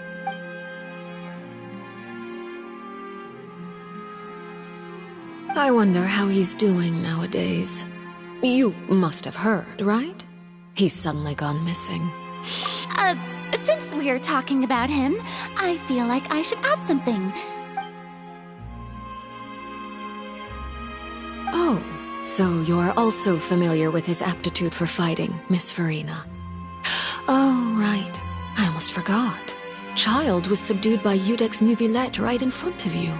Against ordinary people, my colleague would never be on the back foot. But alas, he just never imagined he'd run into such a person. Coming from you, that's not surprising at all. But I thought you would be happier to hear the news. Of course, but it's still a bit of a shame. You see, I would have been far happier had I received this news somewhat earlier. Well, in any case, there's no need to worry. We know for sure that Child is still alive. Oh, and just how do you know that? Because we found evidence that proved he left the Fortress of Mirapede. And where did he go after leaving the fortress? Well... The Fortress of Mirapede lies deep beneath the waves. Unless he pranced right out of the main gate, he must have had to swim for it. Ah, that is good news at least. His sister Tonya sent a letter to Fontaine not too long ago. Do you have any idea how he usually writes back to his family? Dear Tonya, your letter made me feel like we were still enjoying our time in Snezhnaya together.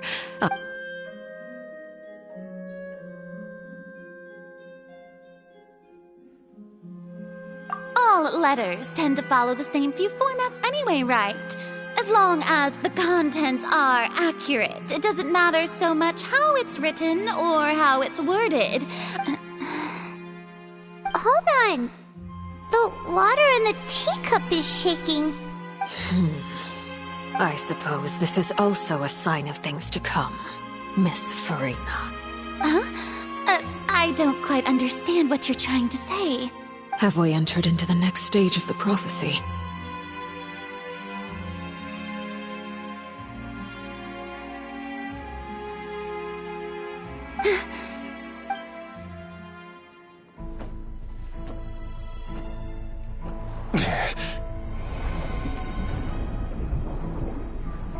My thanks to you both. I will take it from here.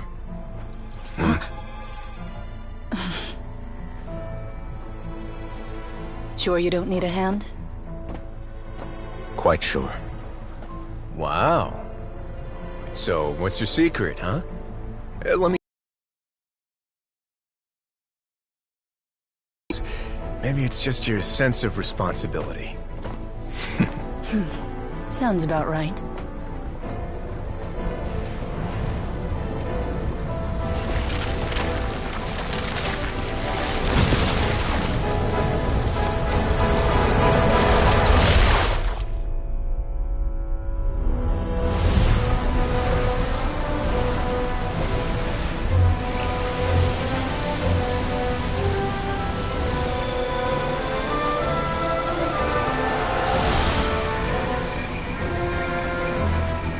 Day may come when the prophecy is fulfilled, and the waters burst forth.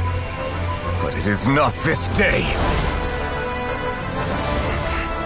This ancient power could easily obliterate an entire race. A tsunami of fury would unleash endless catastrophe.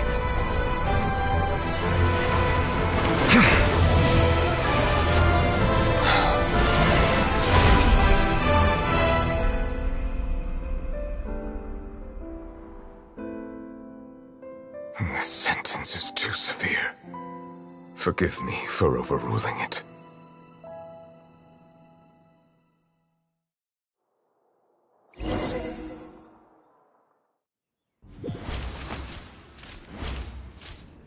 All right. Seems like the problem inside has been suppressed. Let me guess. We're safe for now. Indeed. But only for now. I win this bet. You owe me a present. Very well. It was indeed just as you said. You made a bet? We made a bet on the size of your entourage. Cloran thought you wouldn't come down by yourself. I figured you would have at least brought a few people along for appearance's sake. It appears I underestimated just how confidential the mission was. Shouldn't you have gotten used to confidential missions by now? That's just how the courts operate.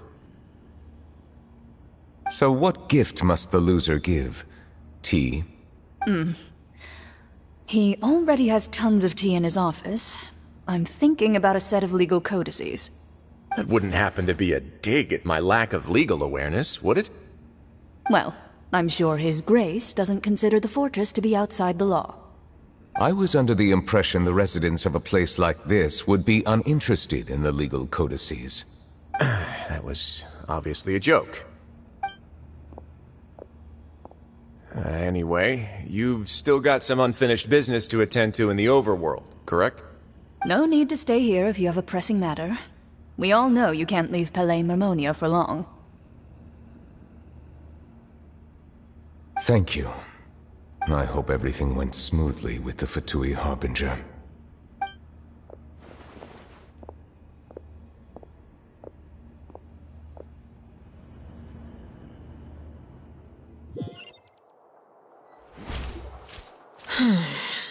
I must say, we've spent long enough playing house. Miss Farina, as the Hydro Archon, I am sure you understand the exact meaning of the phenomenon we just witnessed. What are you trying to say? At this point, I don't think there's any more need to speak as diplomatic representatives. Allow me to speak to you now as just a Fontainian. You know the prophecy by heart, and also that every part of it is being proven true. Yet, here you are, relaxing, drinking tea, and eating desserts as if it's all nothing more than a few stray bugs in your garden. Do you really think that's acceptable? The prophecy's hanging above our necks like a guillotine. Every faction is looking for a way to either avert the disaster or save their own. But you? It beggars belief just how nonchalant and carefree you have been. From the very beginning, you, the god Focalor, you have utterly failed to take action. You're wrong. I've never ignored the prophecy, nor have I just been passing the time in self-indulgence. Retract your accusation and stop doubting the wisdom of the gods with such absurd conjectures. I am not alone in my doubts, you know. All the children of Fontaine may be harboring the exact same thoughts right now. Oh, great Hydro Archon. How are you going to save them? Save us? How are the people you've sworn to protect supposed to survive in a land that will soon disappear beneath the waves?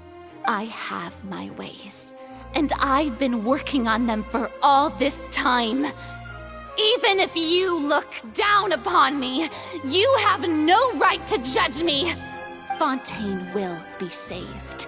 Even if I still cannot see the true future right now, as long as I continue on as I am.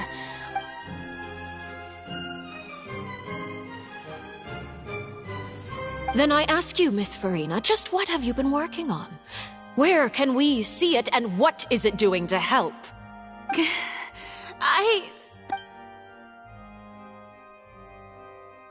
My machinations are just like the prophecy itself.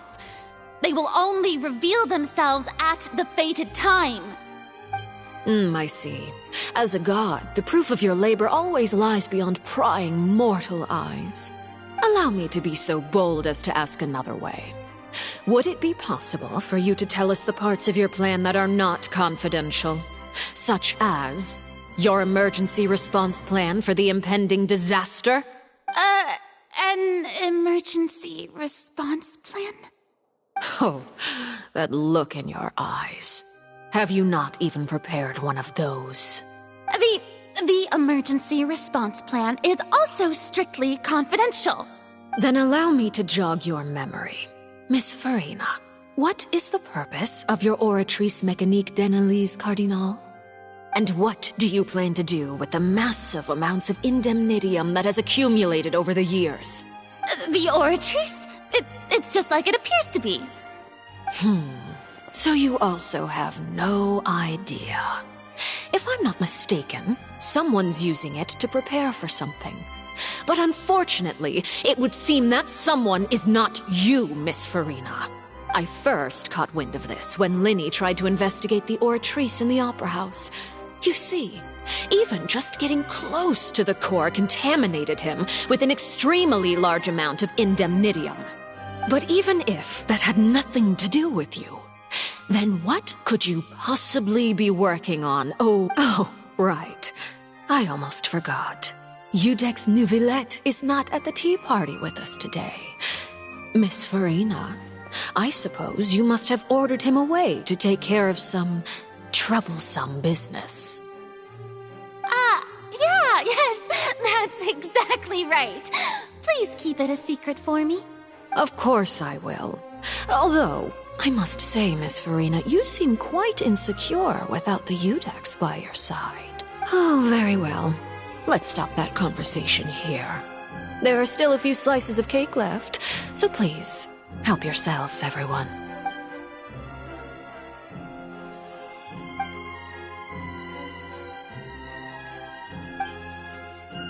Traveler, I heard that you were recently commissioned to handle a few matters on behalf of the Udex. Why don't you take an extra slice of cake? Those who work hard deserve gratitude and praise. You too, Paimon. Thank you. Paimon will take you up on that offer.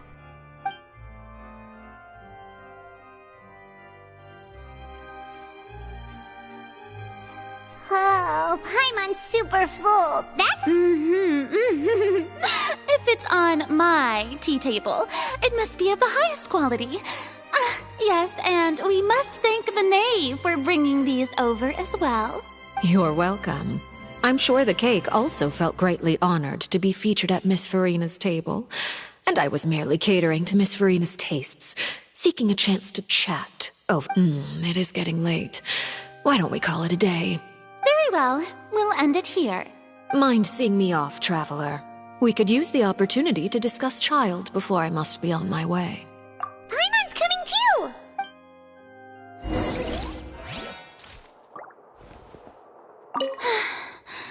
The tea party turned out to be even more difficult than I'd imagined. Why are you looking at me like that? Is something the matter? If there's nothing urgent, then I shall be retiring for now.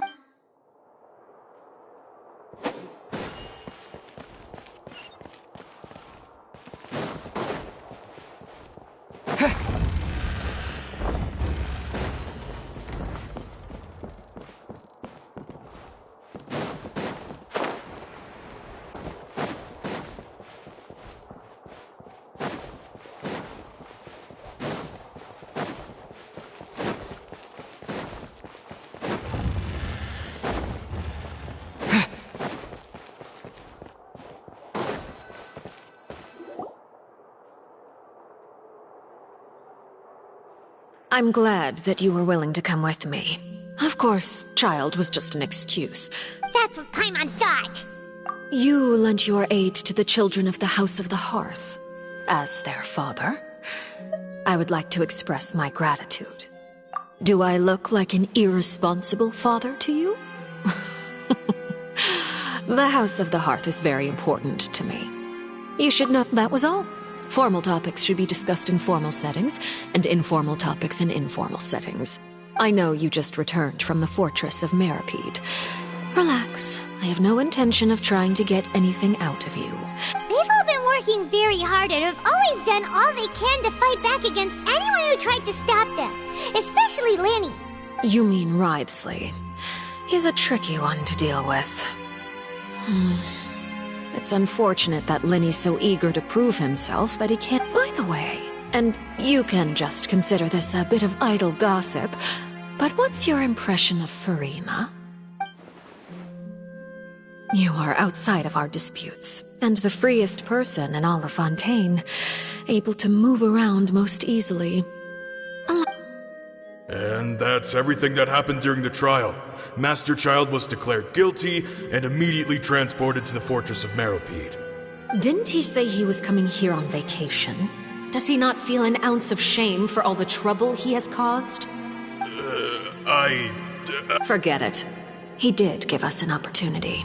I will be meeting someone shortly. Do you require help with any preparations? No need. I will take care of it myself. I need to meet with Farina, the Hydro Archon. She is at the heart of Fontaine. But what's fascinating about her is that she often seems more like a celebrity than a— Oh? Come over here, you little critter, you! You dare to run from me? Stop right this instant! My goal is just to discover the location of the Gnosis. But I didn't expect the chance to approach Farina to be handed to me on a silver platter. Anything left unguarded is usually just bait. But no one will blame someone for taking the bait. After all, from the moment it was attached to the hook, the bait is meant to be sacrificed. It's just as I guessed in the second before I struck. The Hydrocon doesn't seem like a god at all. Who are you? And what are you trying to do? Please don't kill me! I'm begging you, please! The fear in her pupils is genuine, so perhaps she's not bait after all. Either way, targeting her has lost all meaning. I left the scene with ease. Nobody came looking for me, and nobody could serve as a witness to my near assassination of Focalor. I said not long after, my informants confirmed what I had guessed. After returning to her quarters, Farina quietly cried alone. She was so scared that she could not sleep that night, nor could she even bring herself to eat her cake. There's no doubt that there's something wrong with her. I began to entertain the possibility that she is not the true Hydro Archon. Perhaps Iudex Neuvillette is actually the genuine article.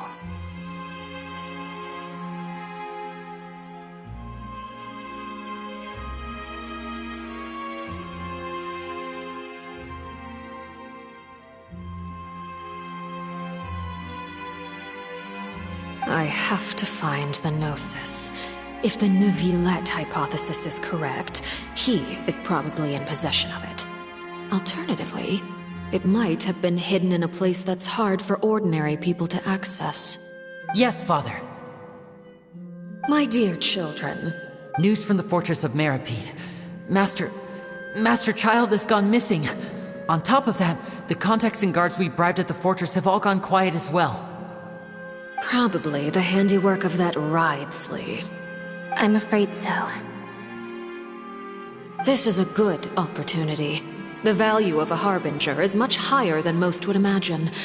We now have an excuse to exert diplomatic pressure on the Fontaine authority. Set up a meeting for me. I would like to meet the Hydro Archon and Iudex Neuvillette. Oh, and I have an additional mission for you three. Yes, Father. Tartaglia's disappearance was not a part of my plan, but I can use it to make a breakthrough. With this as my excuse, I cannot. The initiative belongs to the House of the Hearth. My wish to investigate the fortress of Meropide will be a front. Lenny and his group will be responsible for the actual intelligence gathering.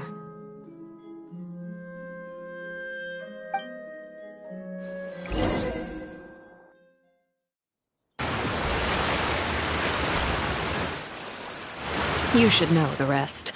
Lenny's group is quite close to you, so they wouldn't have hidden anything from you. You attacked the Hydro Archon? It wouldn't mean anything, even if you shouted it from the rooftops. After all, even Farina herself is still pretending that nothing of that sort ever happened. Alright then. I've now had 2 chances to enjoy tea with Farina. I have to say, The leadership of Fontaine is even more inscrutable than I had imagined. I once surmised that Iudex Neuvillette must be the Hydro Archon, but now, that doesn't seem right to me either. I am a servant of Her Majesty the Tsaritsa. Over my years of service, I've learned how a real Archon conducts. Of course, that is all just how I feel.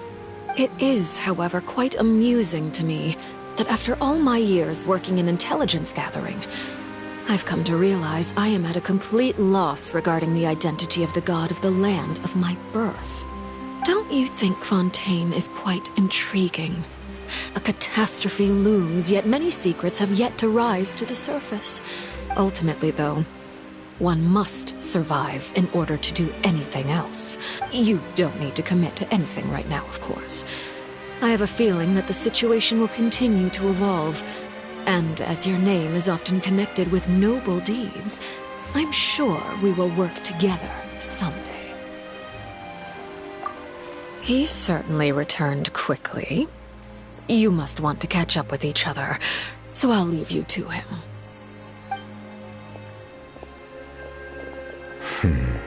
Neuvillette, is it over? For now, yes. But this issue will prove quite thorny in the long term.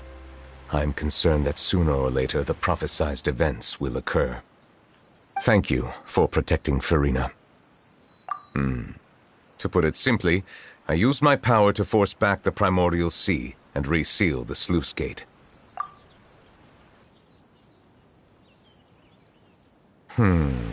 So as expected, the Knave has turned up the pressure on Furina.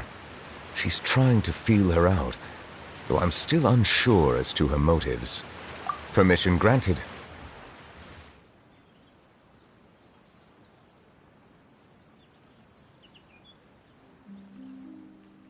Whoa.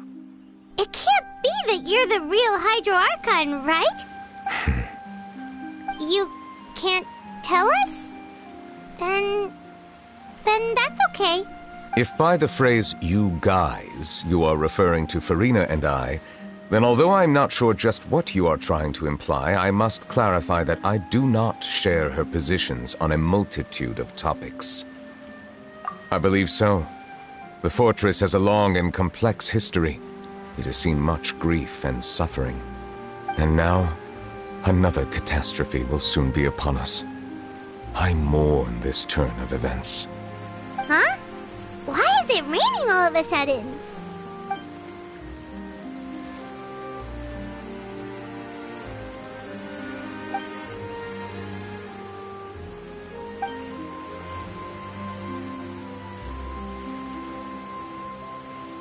You may be closer to the truth than you think. Oh? And what are you thinking? The dragon of...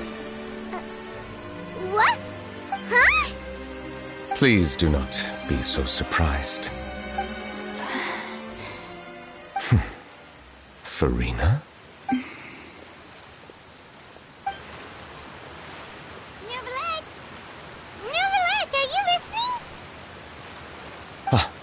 My apologies. We were just guessing randomly. We didn't guess right, did we? You're not actually the dragon sovereign of water, right? You guessed correctly. I sincerely hope you'll be able to keep this a secret for me. Right, of course. We'll definitely help you keep it a secret. There's still something Paimon wants to ask you, though. Please, go ahead. Well, if you are the dragon sovereign of water, and you were able to force back the primordial sea from the fortress, then since Fontaine's prophecy is all about seawater, couldn't you just use your power to solve the crisis? None of the currently living dragon sovereigns in the world, myself included, possess our full dragonhood. They say that when the first usurper arrived on Teyvat, they seized a part of the dragon's power. Today, that stolen power is the basis of the Archon's authorities.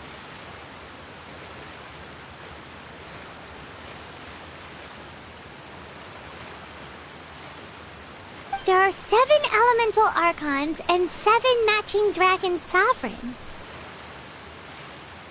The dragon sovereign of water who lived through that era perished a long time ago. As their successor, I know far less of that part of our ancient history. In any case, I believe I will not be able to do much unless the Archon disappears and returns their elemental authority to me. Given the status quo, however, I would recommend finding another way to deal with the prophecy. Oh, so even you can't solve it. I still have some urgent matters to attend to at my office. If you have any more questions regarding ancient history, you are welcome to discuss them with me at a later time. Please go right ahead. There's a place that Paimon wants to go too. Traveler, why don't we pay another visit to the Fortress of Meripede? We'll see you another time. Take care.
I see the value in my own work, but I also see the meaning.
anything else more interesting to do?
Ad Astra Abyss.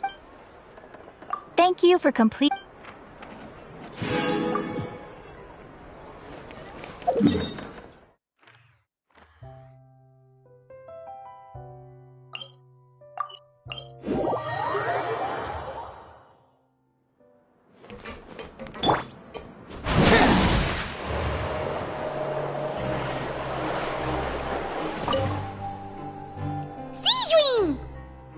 Traveler, Paimon, you're back! Are you still doing alright? Did either of you get hurt? We're fine, but what about you guys? It was such a huge mess. How bad was it? A few people sustained superficial injuries, but that's about the extent of the damage. Monsieur Neuvillette paid us a visit. Of course, we must also thank you for the help you provided. How did Neuvillette know that he was needed here? Well, Monsieur Neuvillette has strong resonance with the hydro element. When the water level rises, he can feel the waves produced. I ran into the bombshell bros while bandaging the injuries of the wounded. They were mumbling the whole time about how you just ran down without a word. If you're not too pressed for time, please stay with us a few more days. Just let me know if you get a craving for any particular dish, so I can have Mr. Walsey get your meals prepared. I'd like to take the opportunity to spend some more time observing your facial muscles as well.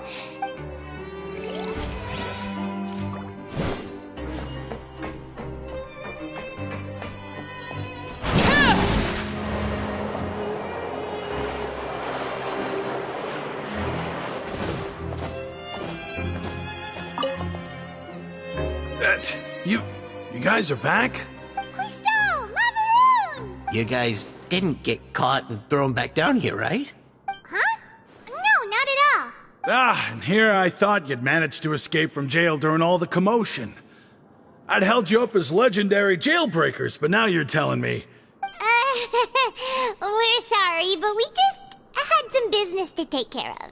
All right. There's no need to get caught up in the details. We're just relieved to see you. Hey, it wasn't just me. Weren't you super worried as well? Something like that, yeah. I was also transferred to work in the kitchen a few days ago. I can still hear Quisto mumbling to the carrots. Are those two all right? Do you think they made it out alive? Whenever he'd say that, I'd tell him I'm sure they're fine. Wherever they are, they're kicking back with drinks in hand, enjoying the lovely scenery.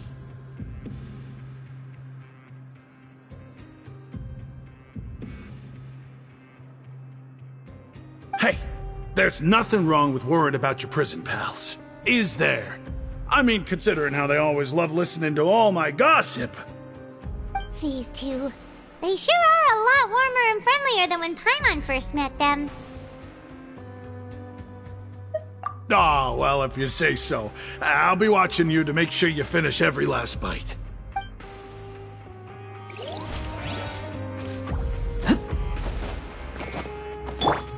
May I present?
Now guess, what suit will this next card be?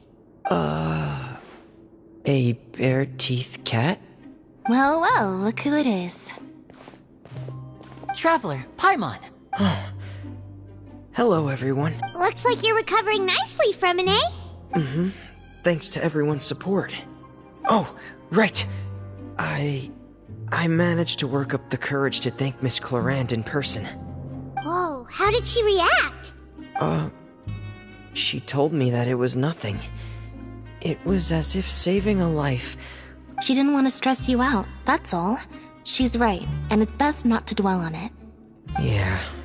Okay, but check this out. We went back to the opera house and we met the knave.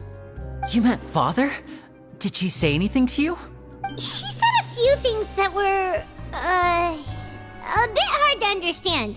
And her attitude towards you is even better than what we'd imagined. That's fantastic. You should believe her. She has her own way of doing things, and she'll do everything in her power to help those she considers close. Mm-hmm. Father is very capable, and also trustworthy.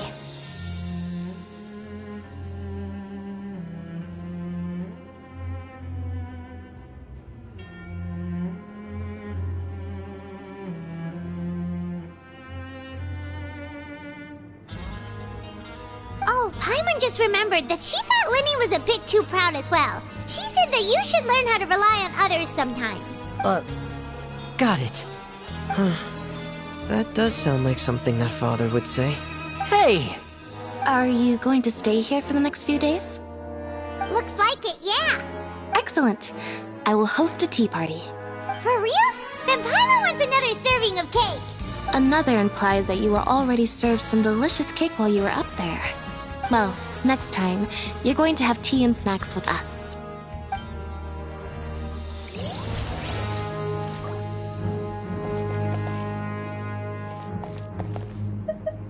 We should start preparing that tea party. Oh, that's a great idea. I'm all for it. I'll help you set it up.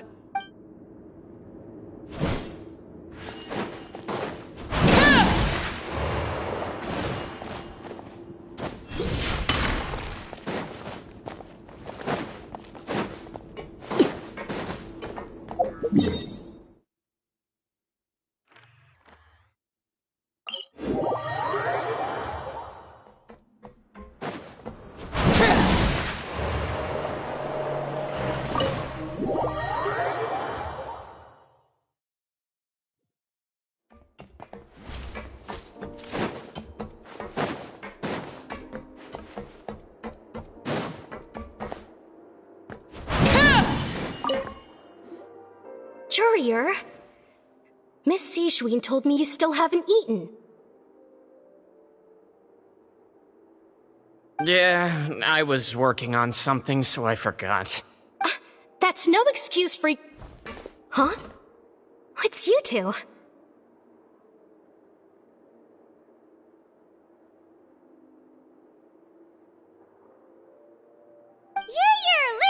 we're back!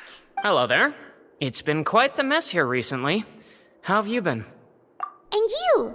Are you still taking the secret passageway from the infirmary to work on the ship? Yep. That is still top secret, though. So don't say a word to anyone. It can be a bit annoying when there are lots of people in the infirmary, but... I mean, the infirmary does make it easier for you to slack off. Oh yeah? Then why are you also here so much? You two really are just using your jobs as a cover for your relationship, aren't you?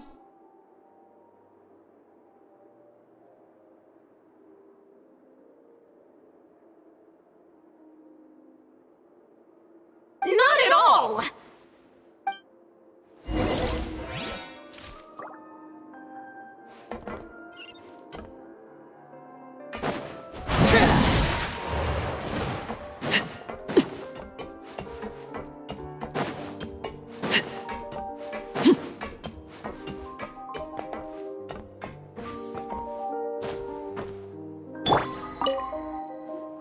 Do my eyes deceive me, or did I just see two inmates come back after... We wanted to see how the fortress is doing. Is everything still alright? We're fine, for the most part. Neuvillette came down and took care of the worst of it. If that's the case, why don't you just ask him to stay here? Oh, yeah, what a brilliant plan. Let's go convince the Udex himself to exchange the Courts of Fontaine for a puddle of water in the middle of nowhere.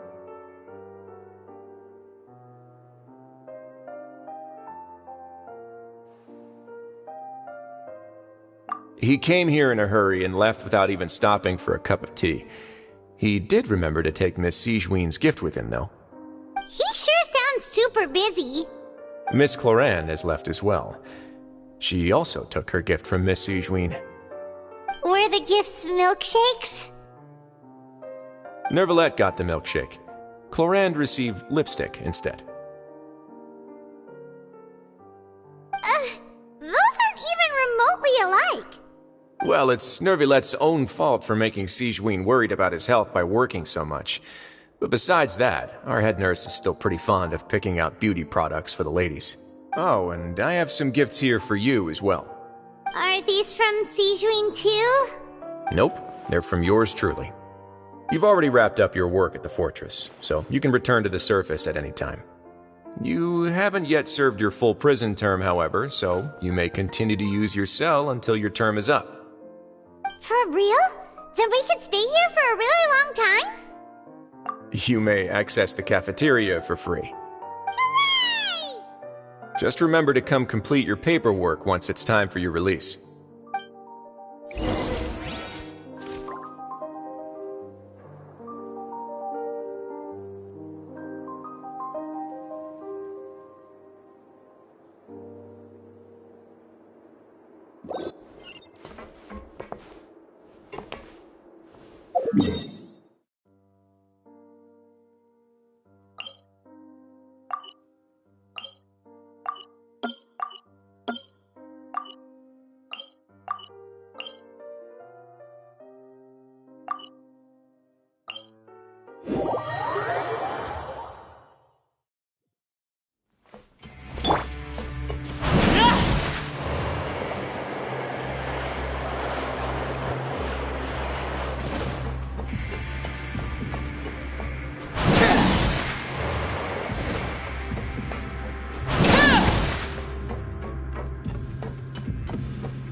We're back in our cell again.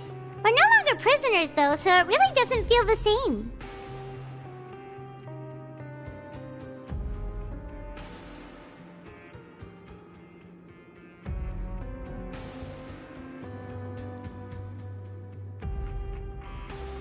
Sure feels that way. But the truth is, we never did anything bad to begin with, so I'm not sure why we put so much pressure on ourselves. Huh? How did you know? Hey, that's not true! All right. It's like we've now gone to so many places together and become friends with so many people. There are so many bad things in the world, and we're just two people, but we've still been solving problems no matter where we go. Isn't Ear counting Paimon today? Aren't you the only adventurer here? Then let's ask Catherine to give Paimon an adventurer handbook as well. Paimon will also be an adventurer from today forward. Just our thoughts making Paimon giddy. Paimon's gonna crash, so you sleep soon too. The last time we fell asleep here, we woke up to a whole mess outside our cell. We should be safe now, right? Alright then, good night to you, traveler.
Now for a little rest after breakfast.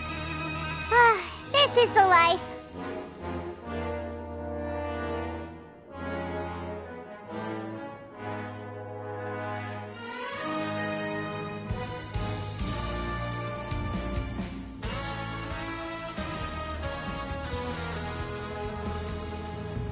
Wait a sec. Isn't something important supposed to happen today? Oh, today's our big day! We're supposed to leave the Fortress of Mirapede!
Paimon has so many questions about his true identity.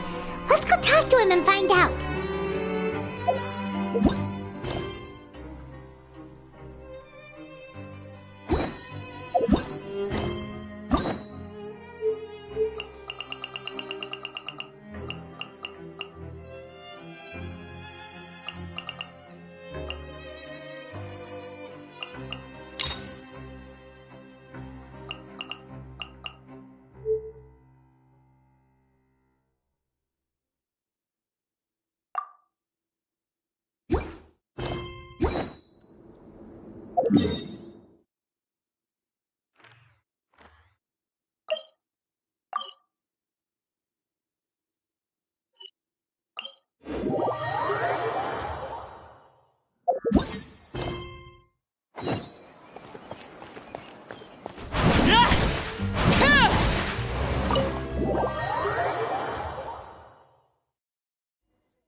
Silence!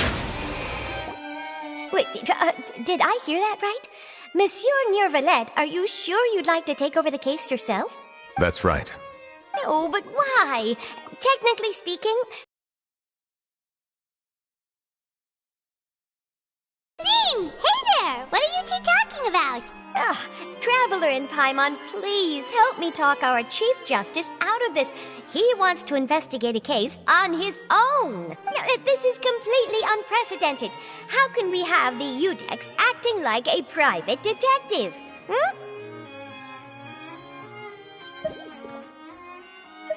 Thank you for your concern, but I currently have no such plans. Oh, apologies, I took your question in earnest, but it now occurs to me that it was most likely in jest. So, what is it exactly? It sure sounds serious if it's something you've got to investigate personally. A Melusine named Kiara received a threat letter. And then? That is all the information I have acquired at this stage. Huh? I have no idea why you're so hung up over this. I've checked the schedule in advance, and it seems like there aren't any trials today. So, if you insist, I have no objections.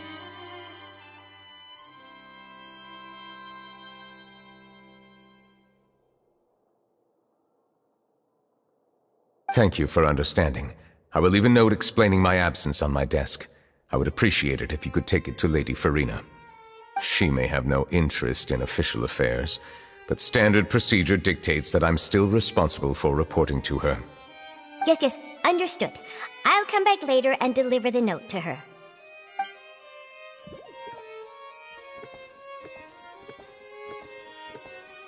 Judging from Sadine's reaction, it must be pretty rare for you to investigate stuff personally.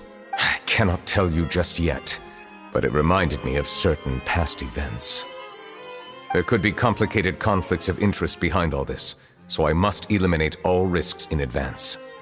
Come on, stop being so secretive! We still have no idea what's going on! It is not my intention to keep you in the dark, but I need some time to revisit those memories and collect my thoughts. Long story short, a little more than 400 years ago I became the Udex of Fontain and initiated a series of institutional reforms.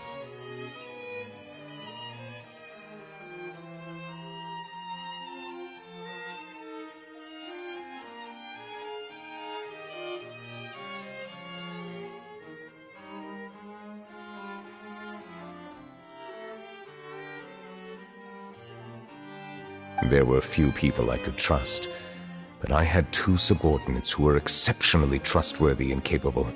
Carol, a Melusine, and Vautrin, leader of the Special Security and Surveillance Patrol. They must have been amazing people to receive such high praise from you! Indeed. Unfortunately, I wasn't able to protect them.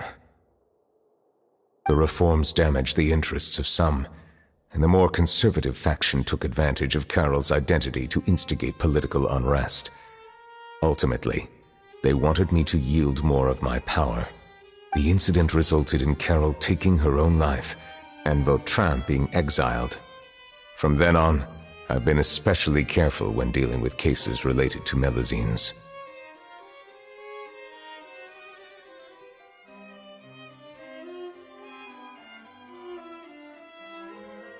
All Melusines used to live a secluded life away from human society.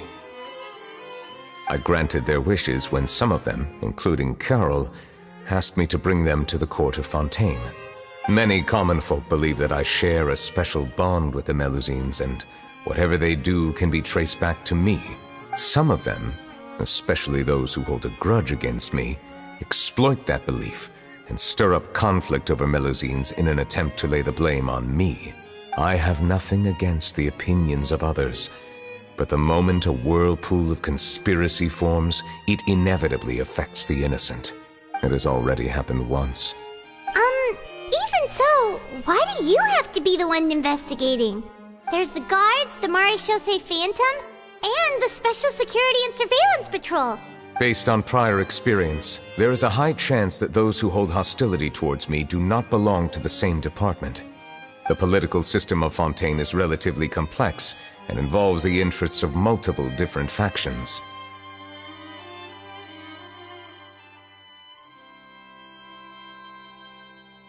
However, since I am technically an outsider in Fontaine, a lot of trouble could be avoided if I personally took on the case. Outsider? But aren't you the Chief Justice of Fontaine? I understand where you are coming from, but there is not necessarily a connection between my responsibilities and how I perceive myself. You know very well about my true identity, and have even met others of my kind in other nations. Even though I was born with a human form, there is a fundamental difference between dragons and humans. Taking on the role of Chief Justice does not make me a part of this community. In fact, the status I was granted has prevented me from forming deeper bonds with others. I have lived in Fontaine for a long time, but I do not belong here. That is why I call myself an outsider, a fish out of water. Yeah, we have nothing to do with all those organizations anyway. Let's team up and round up all the bad guys lurking in the dark. That does not sound like a bad idea. I rarely investigate cases on my own, but with professionals like you around, I'm sure. Oh, Paimon's starting to get a little embarrassed. Just leave it to us. I will write my note of absence right away. Let us depart together once I'm done. Let us go. We should visit Kiara first and try to gain a better understanding of the situation.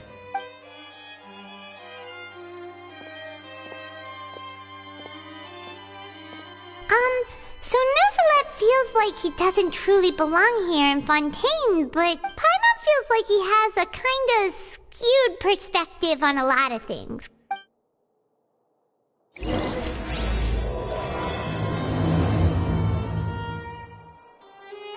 Paimon's been thinking. You called yourself a fish out of water, right? But since you're the Hydro Dragon, would a dragon out of water suit you better? Thank you for your suggestion. I will consider using the more accurate term in private occasions. Please allow me to rephrase. Has a dragon out of water? Ugh. That sounds kind of weird. Let's stick with the previous version instead.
The weather's amazing today.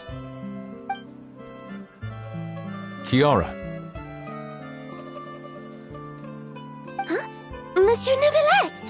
And you are? Oh, I remember. You're the Traveler and Paimon. I've heard about you. Aw, she's adorable! Hey there, it's nice to meet you.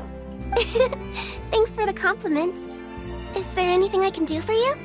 I heard from Sidine that you received a threatening letter. A threatening letter? Oh, right! I remember now. The letter fell through the crack in my door as I was heading out this morning. It said something about catching me, so I thought someone wanted to play hide and seek. But Sidine told me it was a threatening letter, and that I could be in danger. But that's not gonna happen with everyone looking after me, right? Have you run into any suspicious-looking people recently? Suspicious-looking people? What counts as suspicious? Ah! Did you think of something? Nope. I don't remember meeting anyone like that. Do you still have the letter with you? I want you to show me what it says. Oh, let's see. Found it! Now then, Get lost. If you don't leave the Maréchaussée Phantom, I will come and catch you in person. Don't say I didn't warn you. A simple threat. Neither the handwriting nor the content itself reveals anything about the writer's intentions. We can't rule out that possibility. Since you can't think of anyone suspicious, I will be heading back to the Palais Mermonia to review some official documents. Kiara, you should come with us. It's safer if you stay close by. Sure! Wait, no. I still have a case to work on. I promised Alof that I'd check on her place later. But you are being watched right now. Going off on your own could be dangerous. And that's where we come in to help. We'll stay with Kiara and make sure she's safe. With us around, anyone scheming to hurt Kiara can forget about it! Thank you, Traveler. Big Sis Paimon.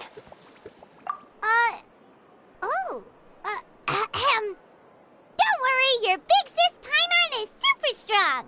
All right, let us go our separate ways for now. Please take care of Kiara. We'll take her to a lost place right away! So, Kiara, how old are you? Let me think. 1, 2, 10? I can't remember. But I remember coming to the Court of Fontaine with Carol and Neuvillette. That must have been a long time ago. Carol? Didn't Neuvillette mention her just now? That was more than 400 years ago! Why would Paimon be a big sister to you? My memory isn't that good. But Carol told me I could address others based on how I feel about them. Paimon feels a lot more grown up than me, so you're a big sis. Huh, Paimon sees. Hey, Traveler, did you hear that?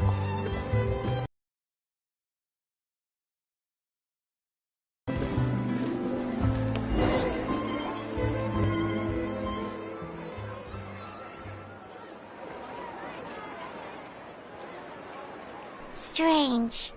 Paimon felt like someone was following us.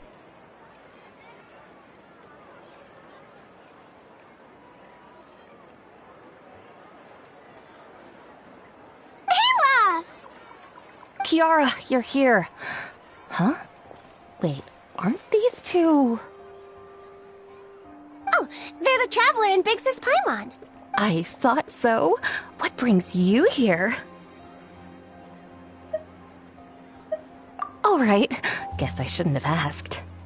May I begin inspecting the store as planned? Of course.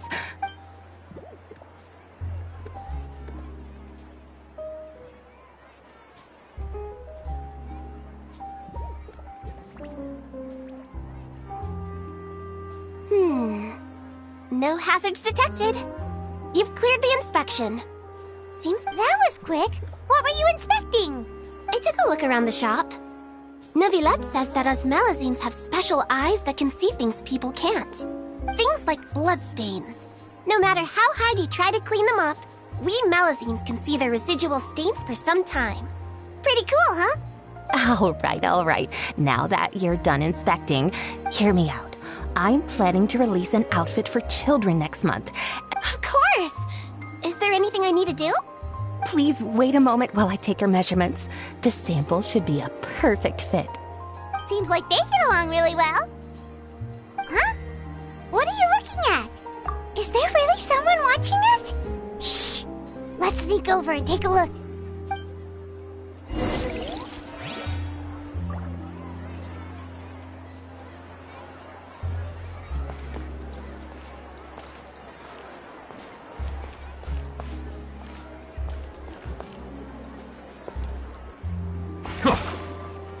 Settle down!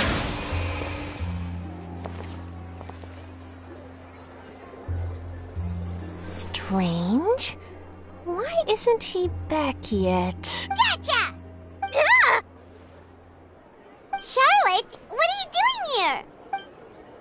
Oh, wait, don't tell Paimon you're the one who sent Kiara that threatening letter. Threat letter? What threat letter? This is starting to feel like an interrogation. Okay, I'll be straight with you. I don't know the slightest thing about that threat letter you mentioned. I only wanted to follow Monsieur Neuvillette and request an interview with him. You want to interview him? That's right. I'm not the only one, you know. Interviewing him is every journalist's dream. But it's not an easy task to accomplish. The Palais Mermonia rarely accepts appointment requests from us, and we never have the chance to interrupt when the court's in session. So imagine how surprised I was seeing him out on the streets today. It seemed like you were investigating something too. Of course, I'll make sure to turn in my manuscript to him for review. I have my principles, and I'd never publish an article without the consent of all parties involved. Yeah, we're doing a secret investigation that can't be made public knowledge. I see. Well, if you say so, I guess I'll put this matter aside for now. In exchange, could you tell me what the threat letter is about? All right, then. What? Someone's targeting a cute little Melusine? Shh, not so loud. It just so happens that I did an interview with Kiara. Last month, in fact. It was well received by our readers, so I was planning to continue the series. I'll ask my colleagues about it. Who knows? We might find something. And don't worry, I know what I'm doing. But I gotta warn you, even if I keep my lips sealed, others will know eventually. Why? People care a great deal about Monsieur Neuvillette's each and every move. Some may have already realized that something was up. Anyway, I'll get going now. Well, that was a nice chat.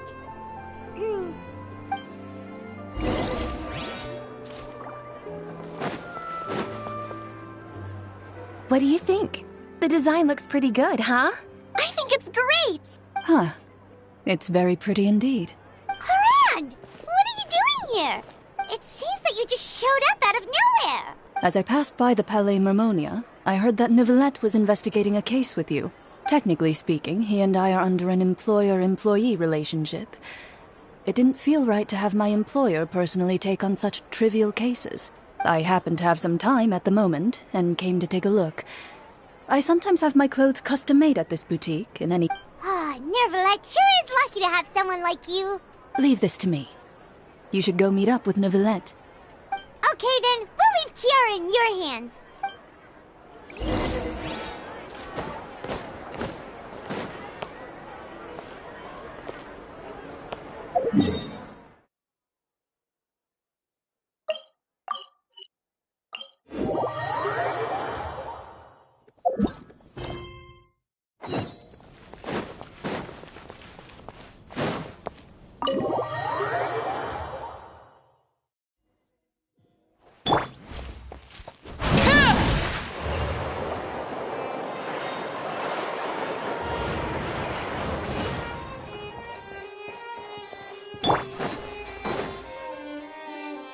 Oh, you're back.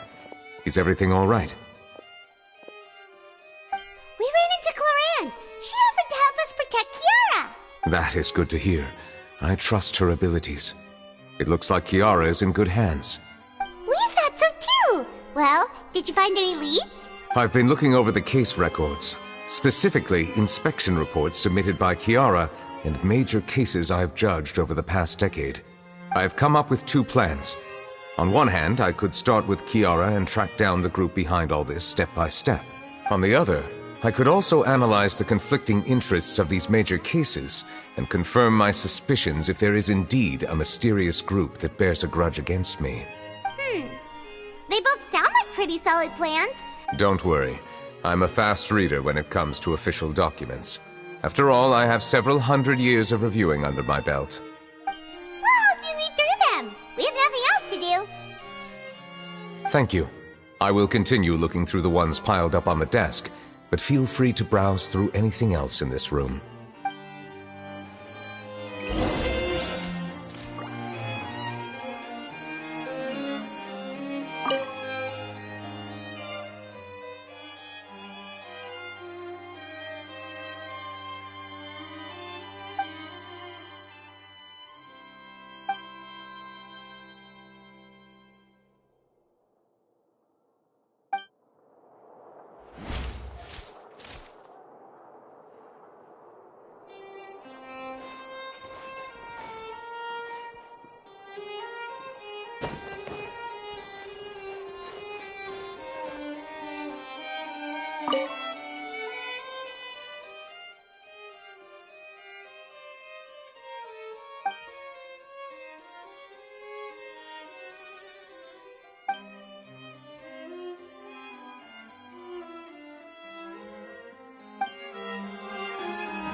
Have you made any progress?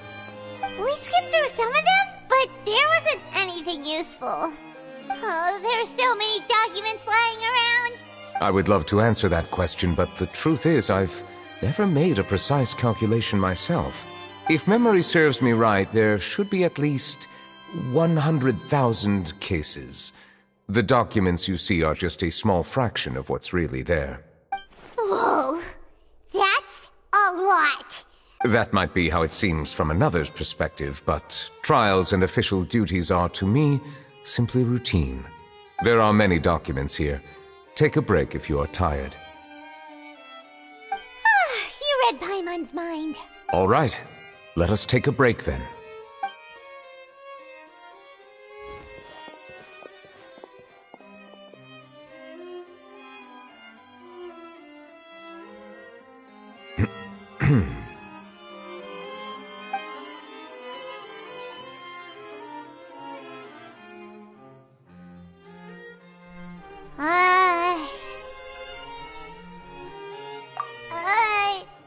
Even though resting is a part of taking a break, shouldn't we at least talk about something? All this silence is making Paimon feel really awkward. Please pardon my lack of consideration. People rarely come to the Palais Mermonia for matters outside of work. To be quite honest, I am not sure what we should do. Would you like to have some drinks, perhaps? You must be thirsty after all that work. Ooh, drinks! Thank you! Paimon wonders what Neuvillette likes to drink. Oh, maybe he's a fan of really fancy wines. He seems like the type of person who'd own an entire winery. You know, like Diluc.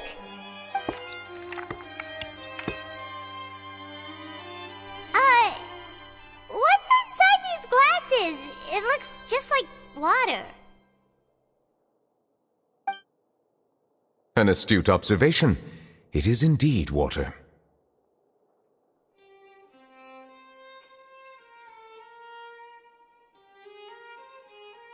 So it's just plain old water? What did you think it was?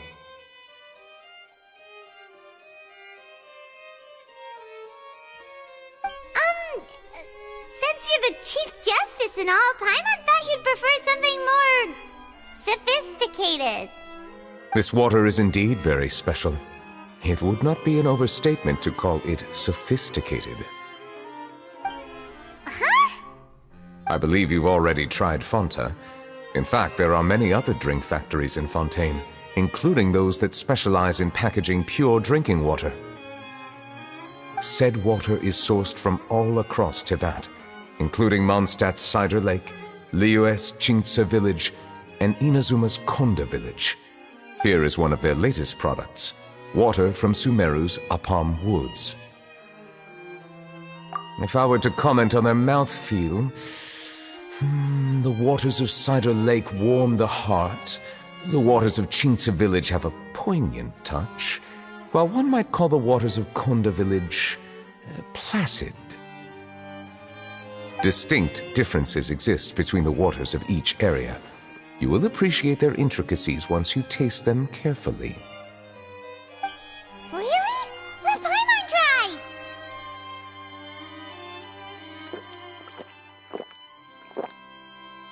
What do you think?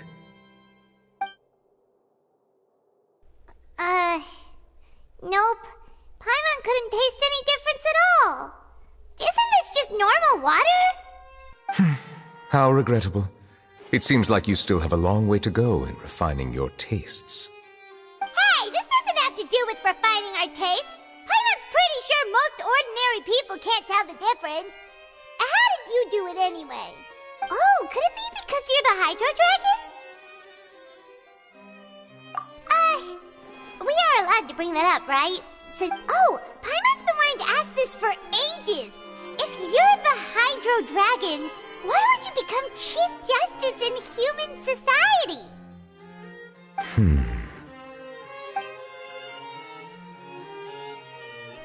Sorry. Paimon was just curious. You don't have to answer. There's nothing to hide. I was simply organizing my thoughts. I accepted this position because I wanted to seek out answers to questions that had perplexed me. Questions? Are there really things you can't figure out? Many, in fact. But the one question that puzzles me the most concerns my own existence. In essence, I neither know why I was born in this form, nor do I understand where my long life should take me.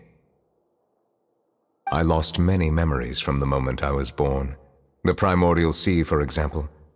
I can only vaguely recall its connection to me, but I am unaware of what that connection is exactly.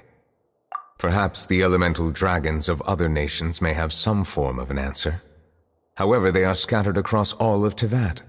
Abruptly visiting could very well pose an unpredictable risk. True. Some of them have very unique personalities, too.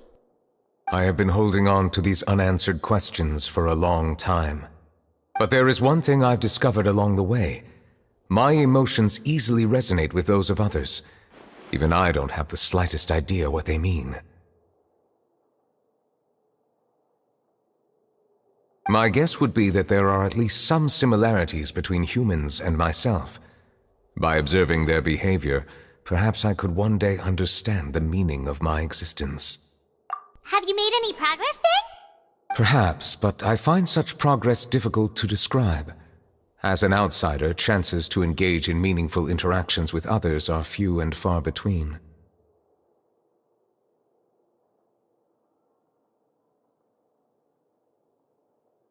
That's why I'm quite thankful for this chat.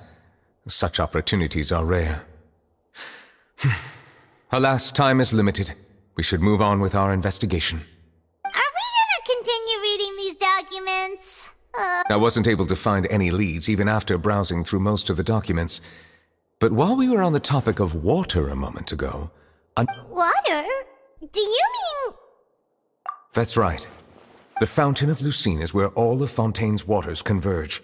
It is the vessel of countless memories and emotions. If there really were an organization attempting to use Melusines against me, they should also hold an intense resentment towards me. Perhaps we'll be able to find some new leads by sensing the hydro element within the fountain. Huh. Why didn't Paimon think of that? Perhaps we should go. There shouldn't be too many people near the Fountain of Lucine during the evening.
Transfix!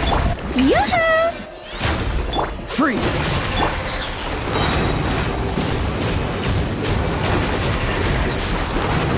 Let the mighty be humbled!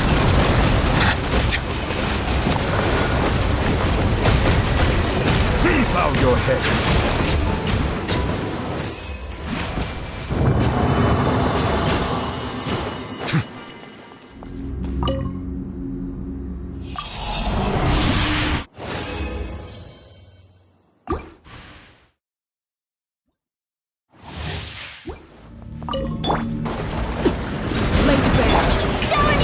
Don't get frostbite. Dodge this.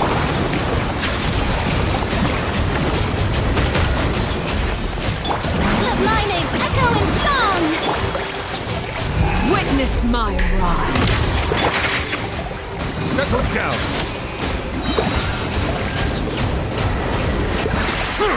Be sanctified.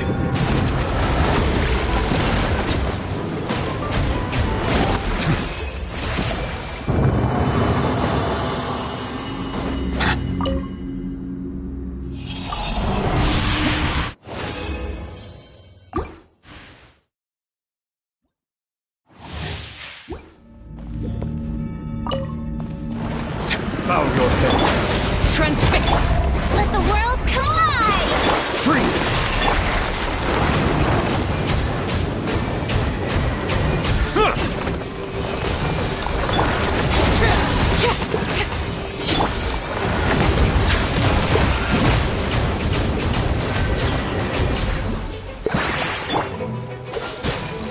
This moment will be frozen.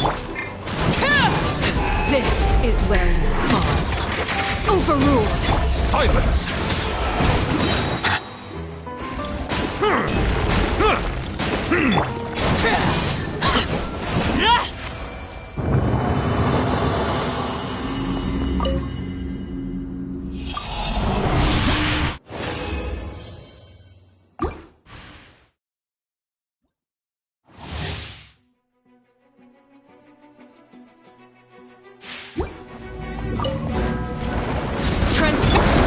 Bow your head. Let my name echo in song! Cool it!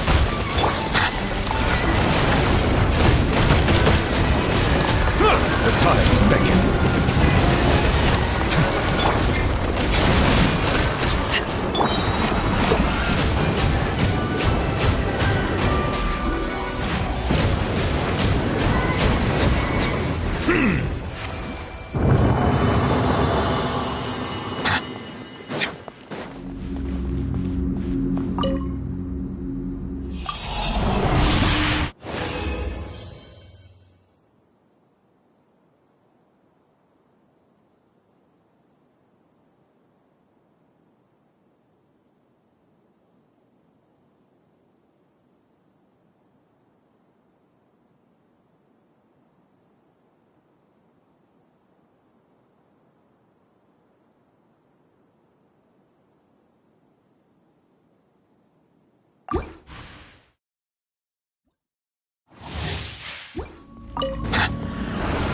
Settle. Overruled! Yoo-hoo!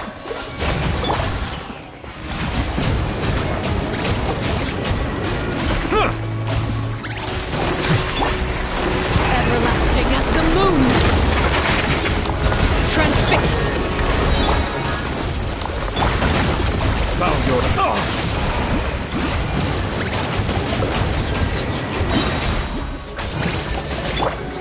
Time to shine! Be sanctified.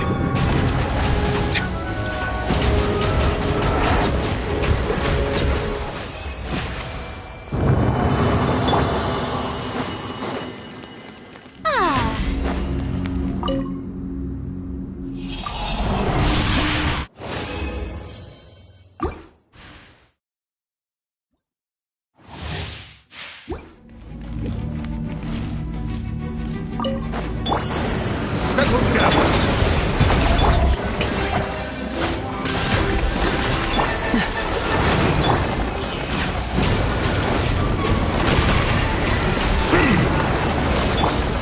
This is where you fall. Don't get frostbite. Justice is blindsided.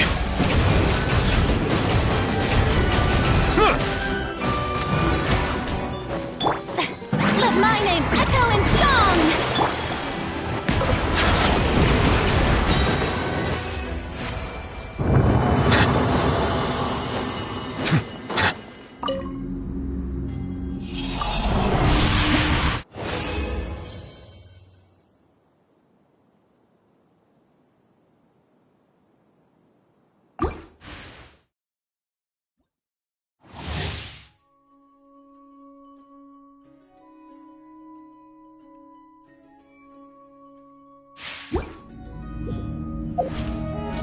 Overrule!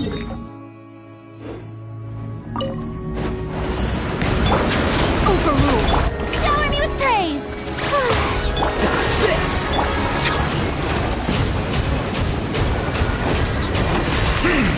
The tide's beckoning.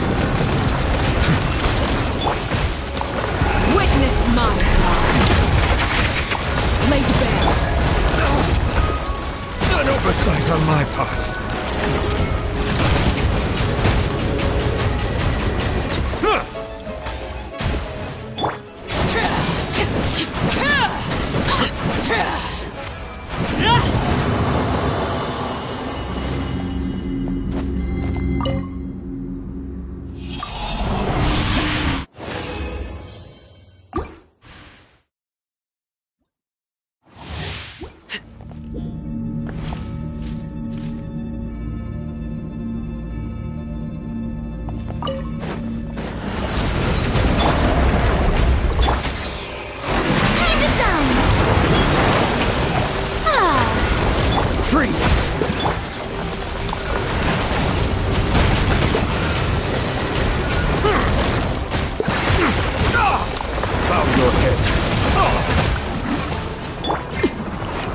This is where you fall.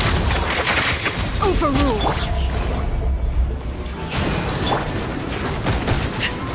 This moment will be frozen in time. Cool it. Settle down.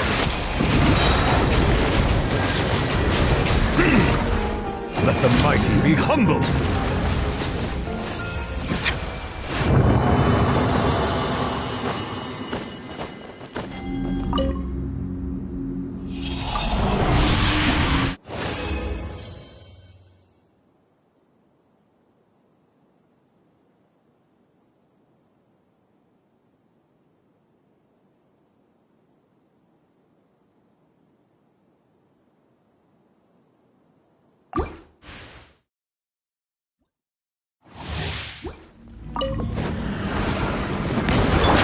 Transfix.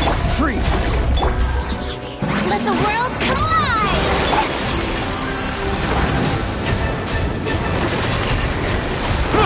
Cool it. Everlasting as the moon. Overruled. Bow your head. Freeze.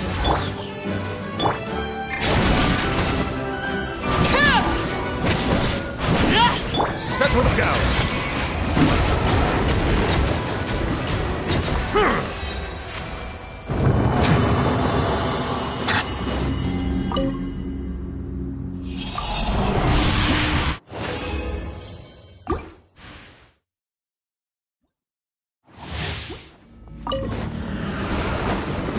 Be sanctified.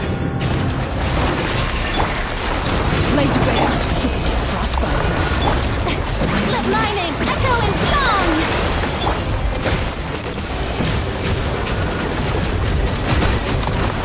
Silence.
What's that saying again? Bolt from the blue? Yes. Yes, I believe that captures how it feels to me.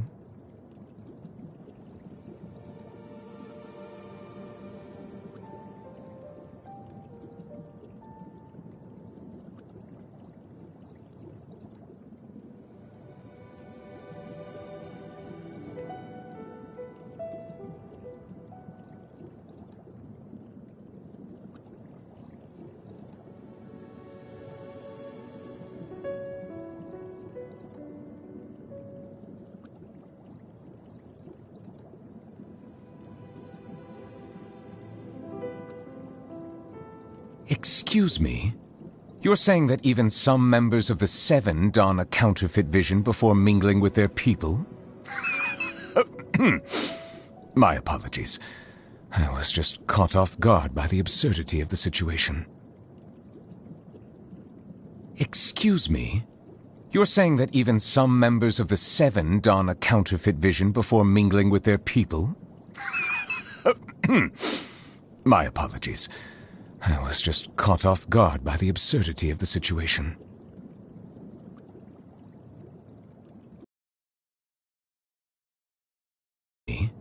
You're saying that even some members of the Seven don a counterfeit vision before mingling with their people? My apologies. I was just caught off guard by the absurdity of the situation. The bishop's ancestry can be traced directly back to the Fontain, which is why they are so adept at evolution. I am reminded of an old custom that the dragons once observed. We would take a sip of our perished young brethren's blood. Whenever the tides are disrupted by the motion of the moon and stars, the water within the bodies of us hydro-organisms surges up towards our heads, reminding us that our deceased kin will soon be revived. The children be up to?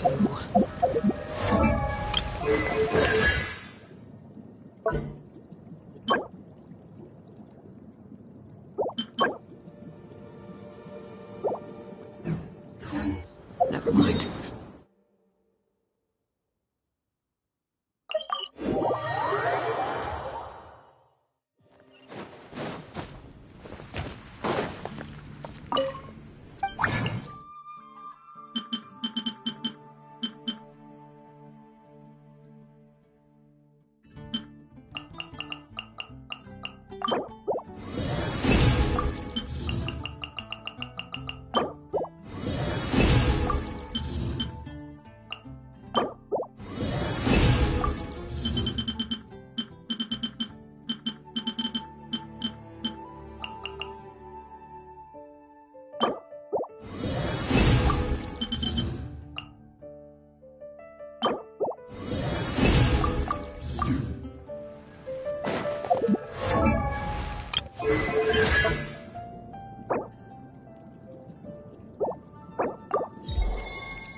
Bow your head.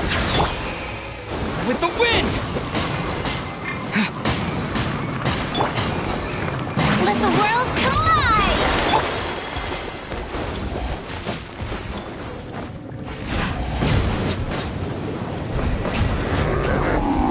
Let the mighty be humble! No escape! Fetching... Settle down!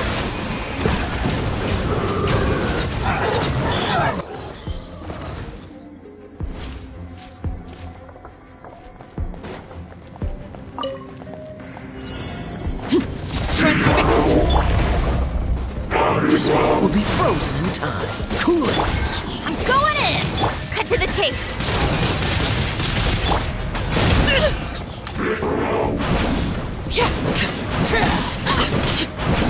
Witness my rise. Laid bare. Freeze.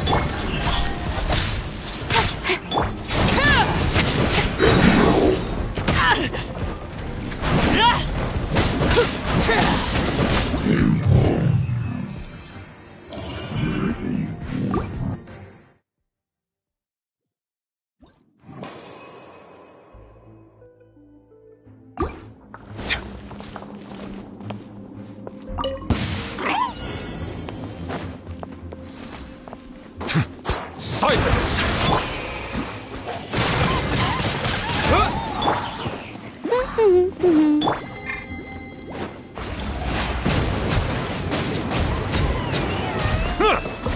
Bow your head.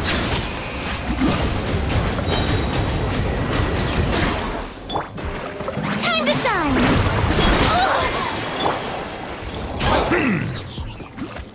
Silence!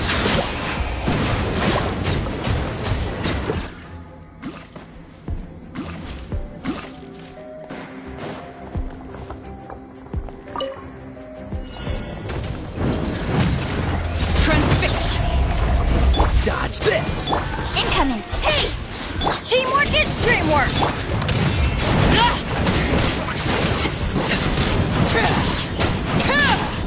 With sword comes shadow. Speed of light. Don't get frostbite.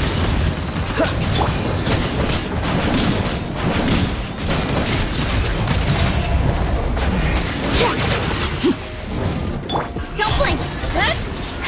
Cool it. What's the...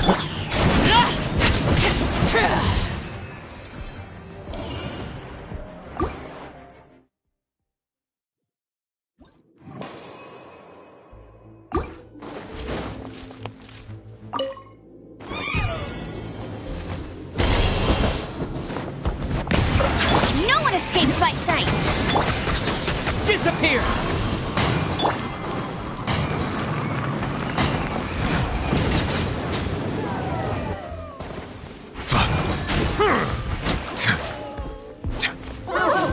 Be sanctified.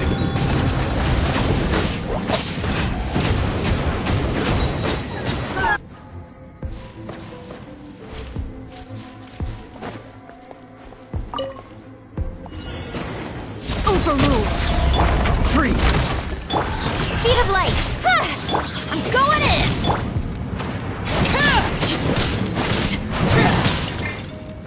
Cut to the chase!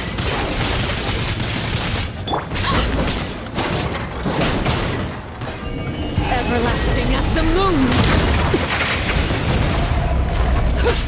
Oh, so sorry. Dodge this.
Let's hope you'll pull up a good fight. Bow your head.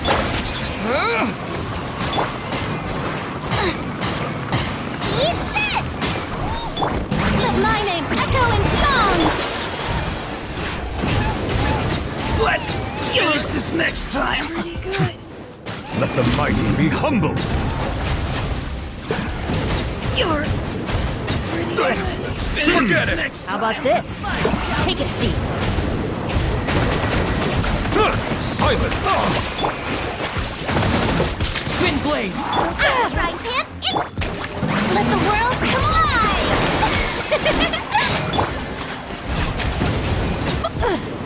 War's over.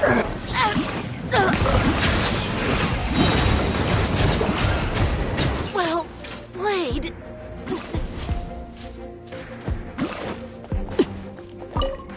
Your journey ends here, Lord of Sand. Nowhere to hide. Your sacrifice is ready.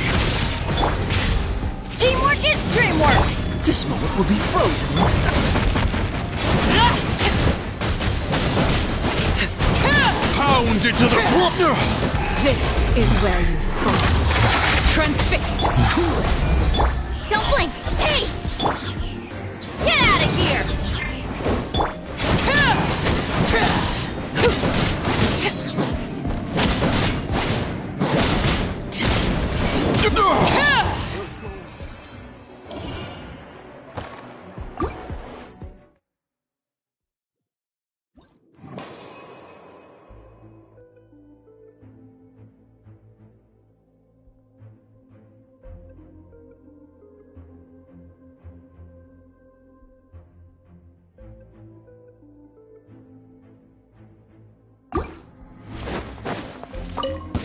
Come on! let's Show finish me your this fast. courage! Settle down! Disappear!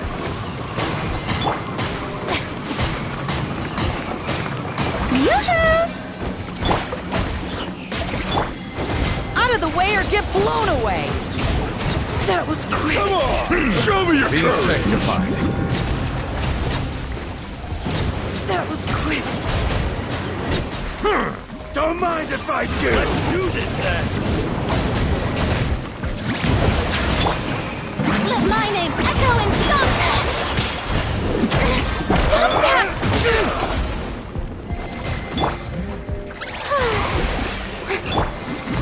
Strike like stone!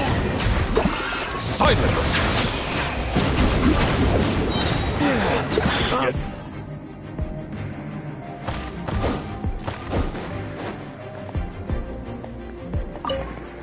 Finally, some target practice. Overruled. Spread your wings and raise a Everybody storm! stand back! Where do you think you're going?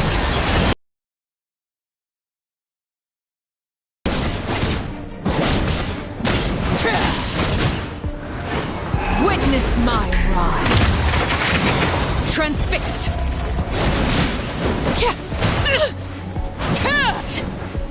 No. Dodge this!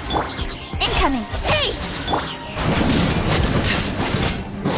With sword comes shadow.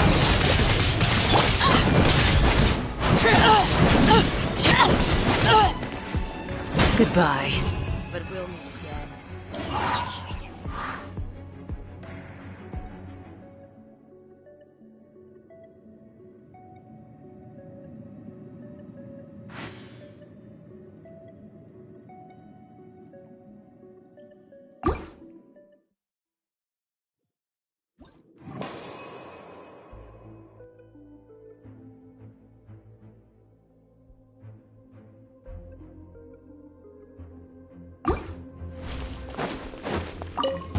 Let's hope you'll put up a good Let's finish fight. this fast.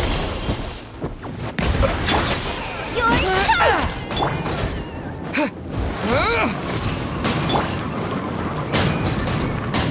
Let the world collide! Let's finish this next time. Bow your head. Finish this next time. The tides beckon. Prepare yourself. Gotcha.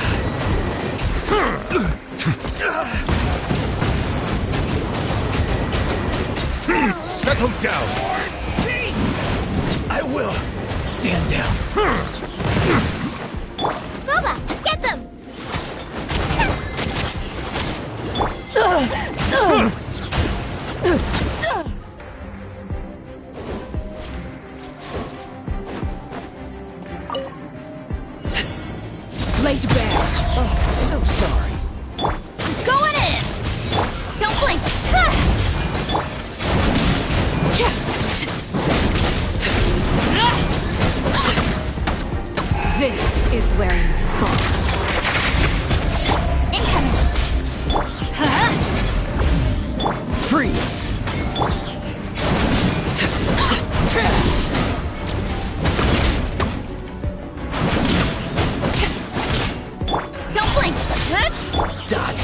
Push your luck.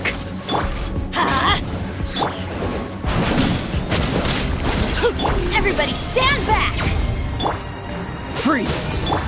Speed of light! Everlasting as the moon!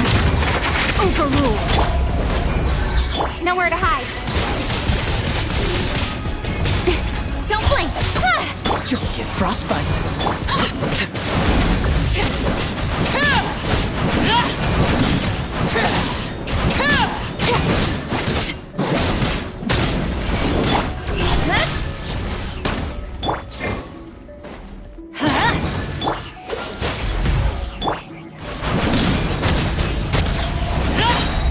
This is where you fall. Laid bare. I'm going in!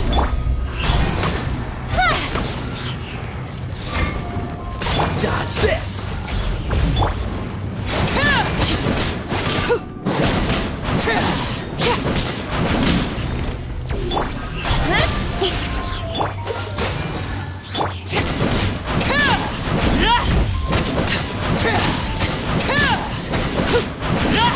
Overruled. Freeze. Witness my rise. Cut to the chase! It got lucky that time. Everybody stand back!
Let's hope you'll put up a good fight.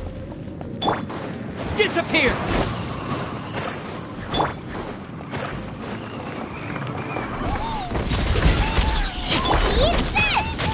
This moment will be frozen. The tide rises! Tide rises!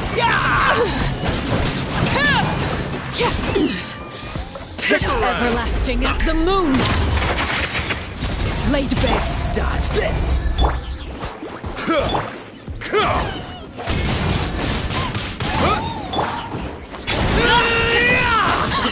Tide rises! Yes! Stick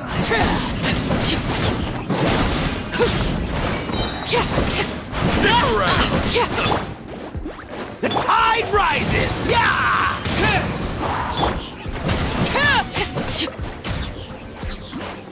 Witness my rise.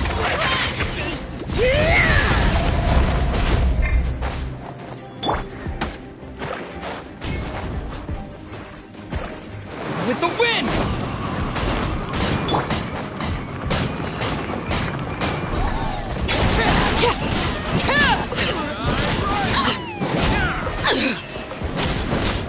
How about this? Forget it! Take a seat. Overruled. Nice and spicy.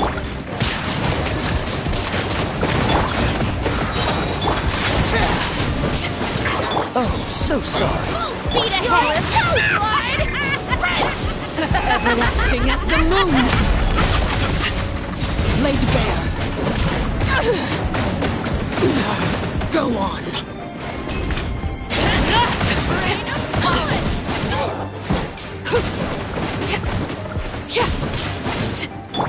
Ride this wave. Freeze!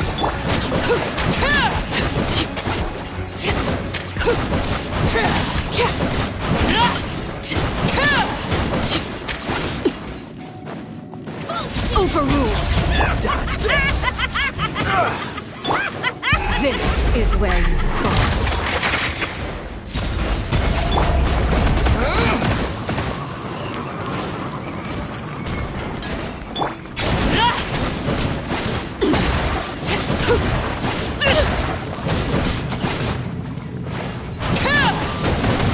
At the frying pan, it's full speed ahead.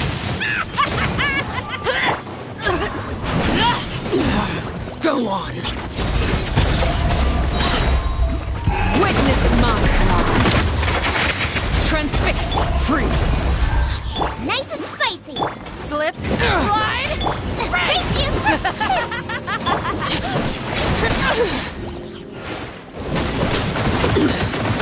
Pitiful. Well, full speed ahead.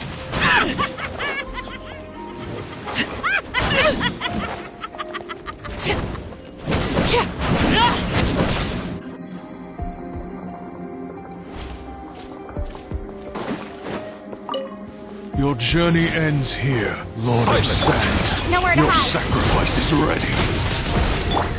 Time to shine. No escape.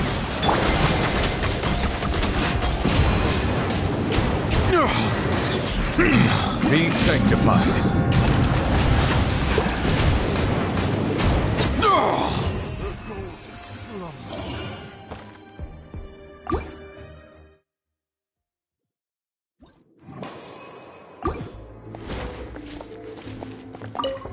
Come on! Let's Show finish me your this fast. courage! Laid bare. This moment will be frozen in time. Eat this.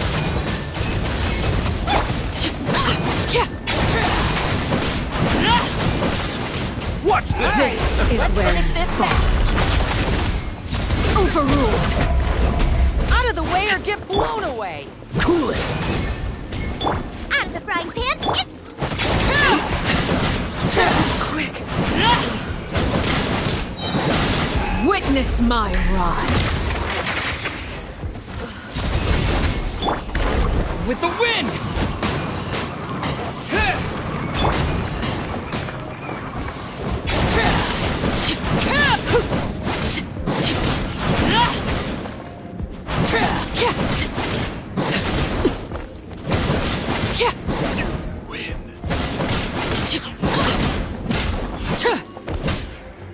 Don't mind if I do! Laid bare.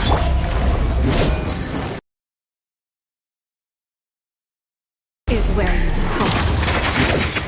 Overruled.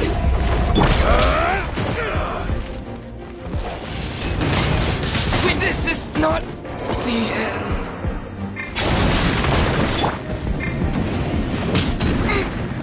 Freeze! Don't get frostbite.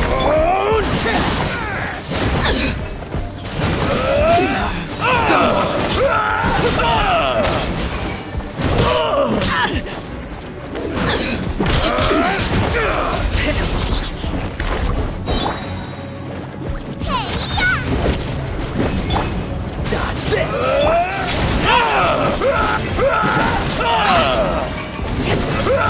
Everlasting as the moon! Transfixed! Booba, get them! Strike light stone! Freeze!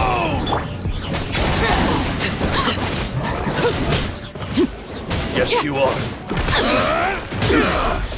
Pitiful! Witness my rise! Overrule! Out of the frying pan, it's...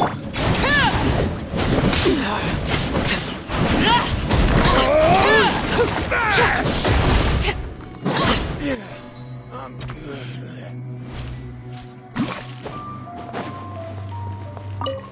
Finally, some target Settle practice. down. Pressure Don't blink blink. and Raise a raise. storm! Strike a pose! Hey, get him! Where do you think you're going? No. Silence! Goodbye.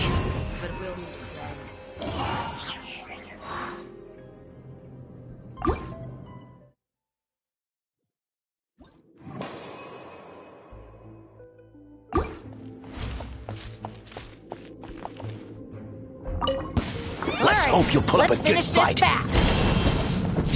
Laid back. Cool it.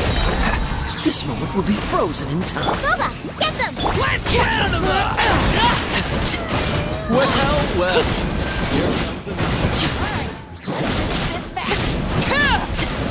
Let's hope you'll put up a good fight. Everlasting as the moon! Let's round him up! Let's round them up. You're toast! Dodge this. Let's round him up! Let's finish this next time. Let's round them up.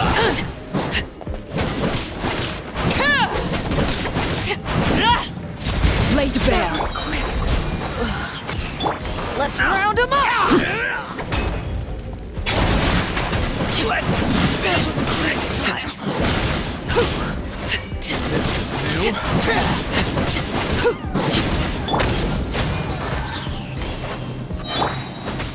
Nice and spicy! Don't get frostbite. Cool it. Overruled! This is where you fall. Transfixed! Freeze. Booba, get them! Clench your teeth.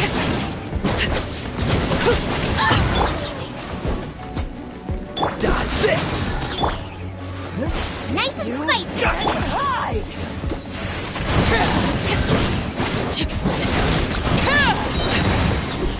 Witness my rise!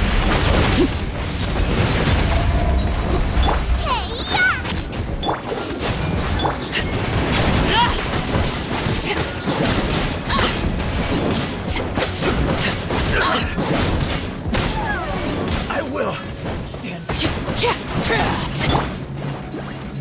Freeze.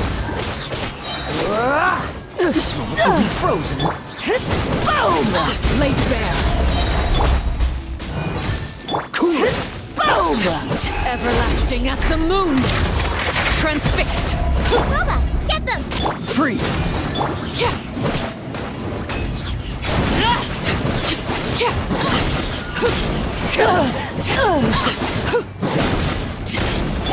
Nice and spicy! Dodge this. This is where you fall.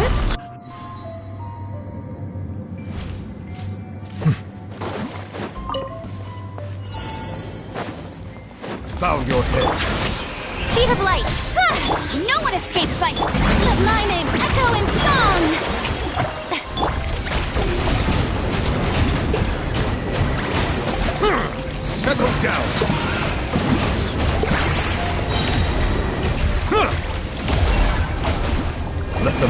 Be humble! Incoming! Huh? How dare you! Yoo-hoo! Cut to the chase!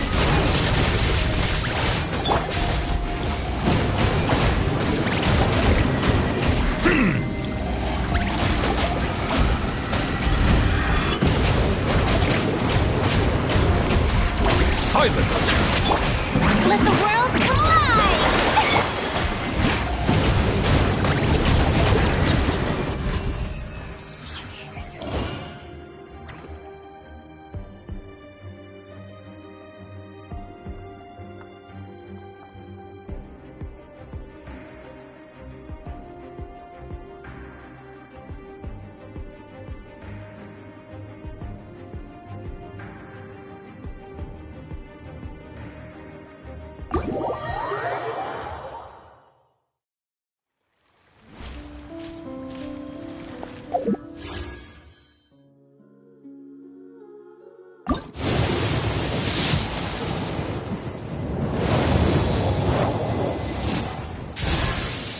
Mika, frontline land surveyor.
for rules.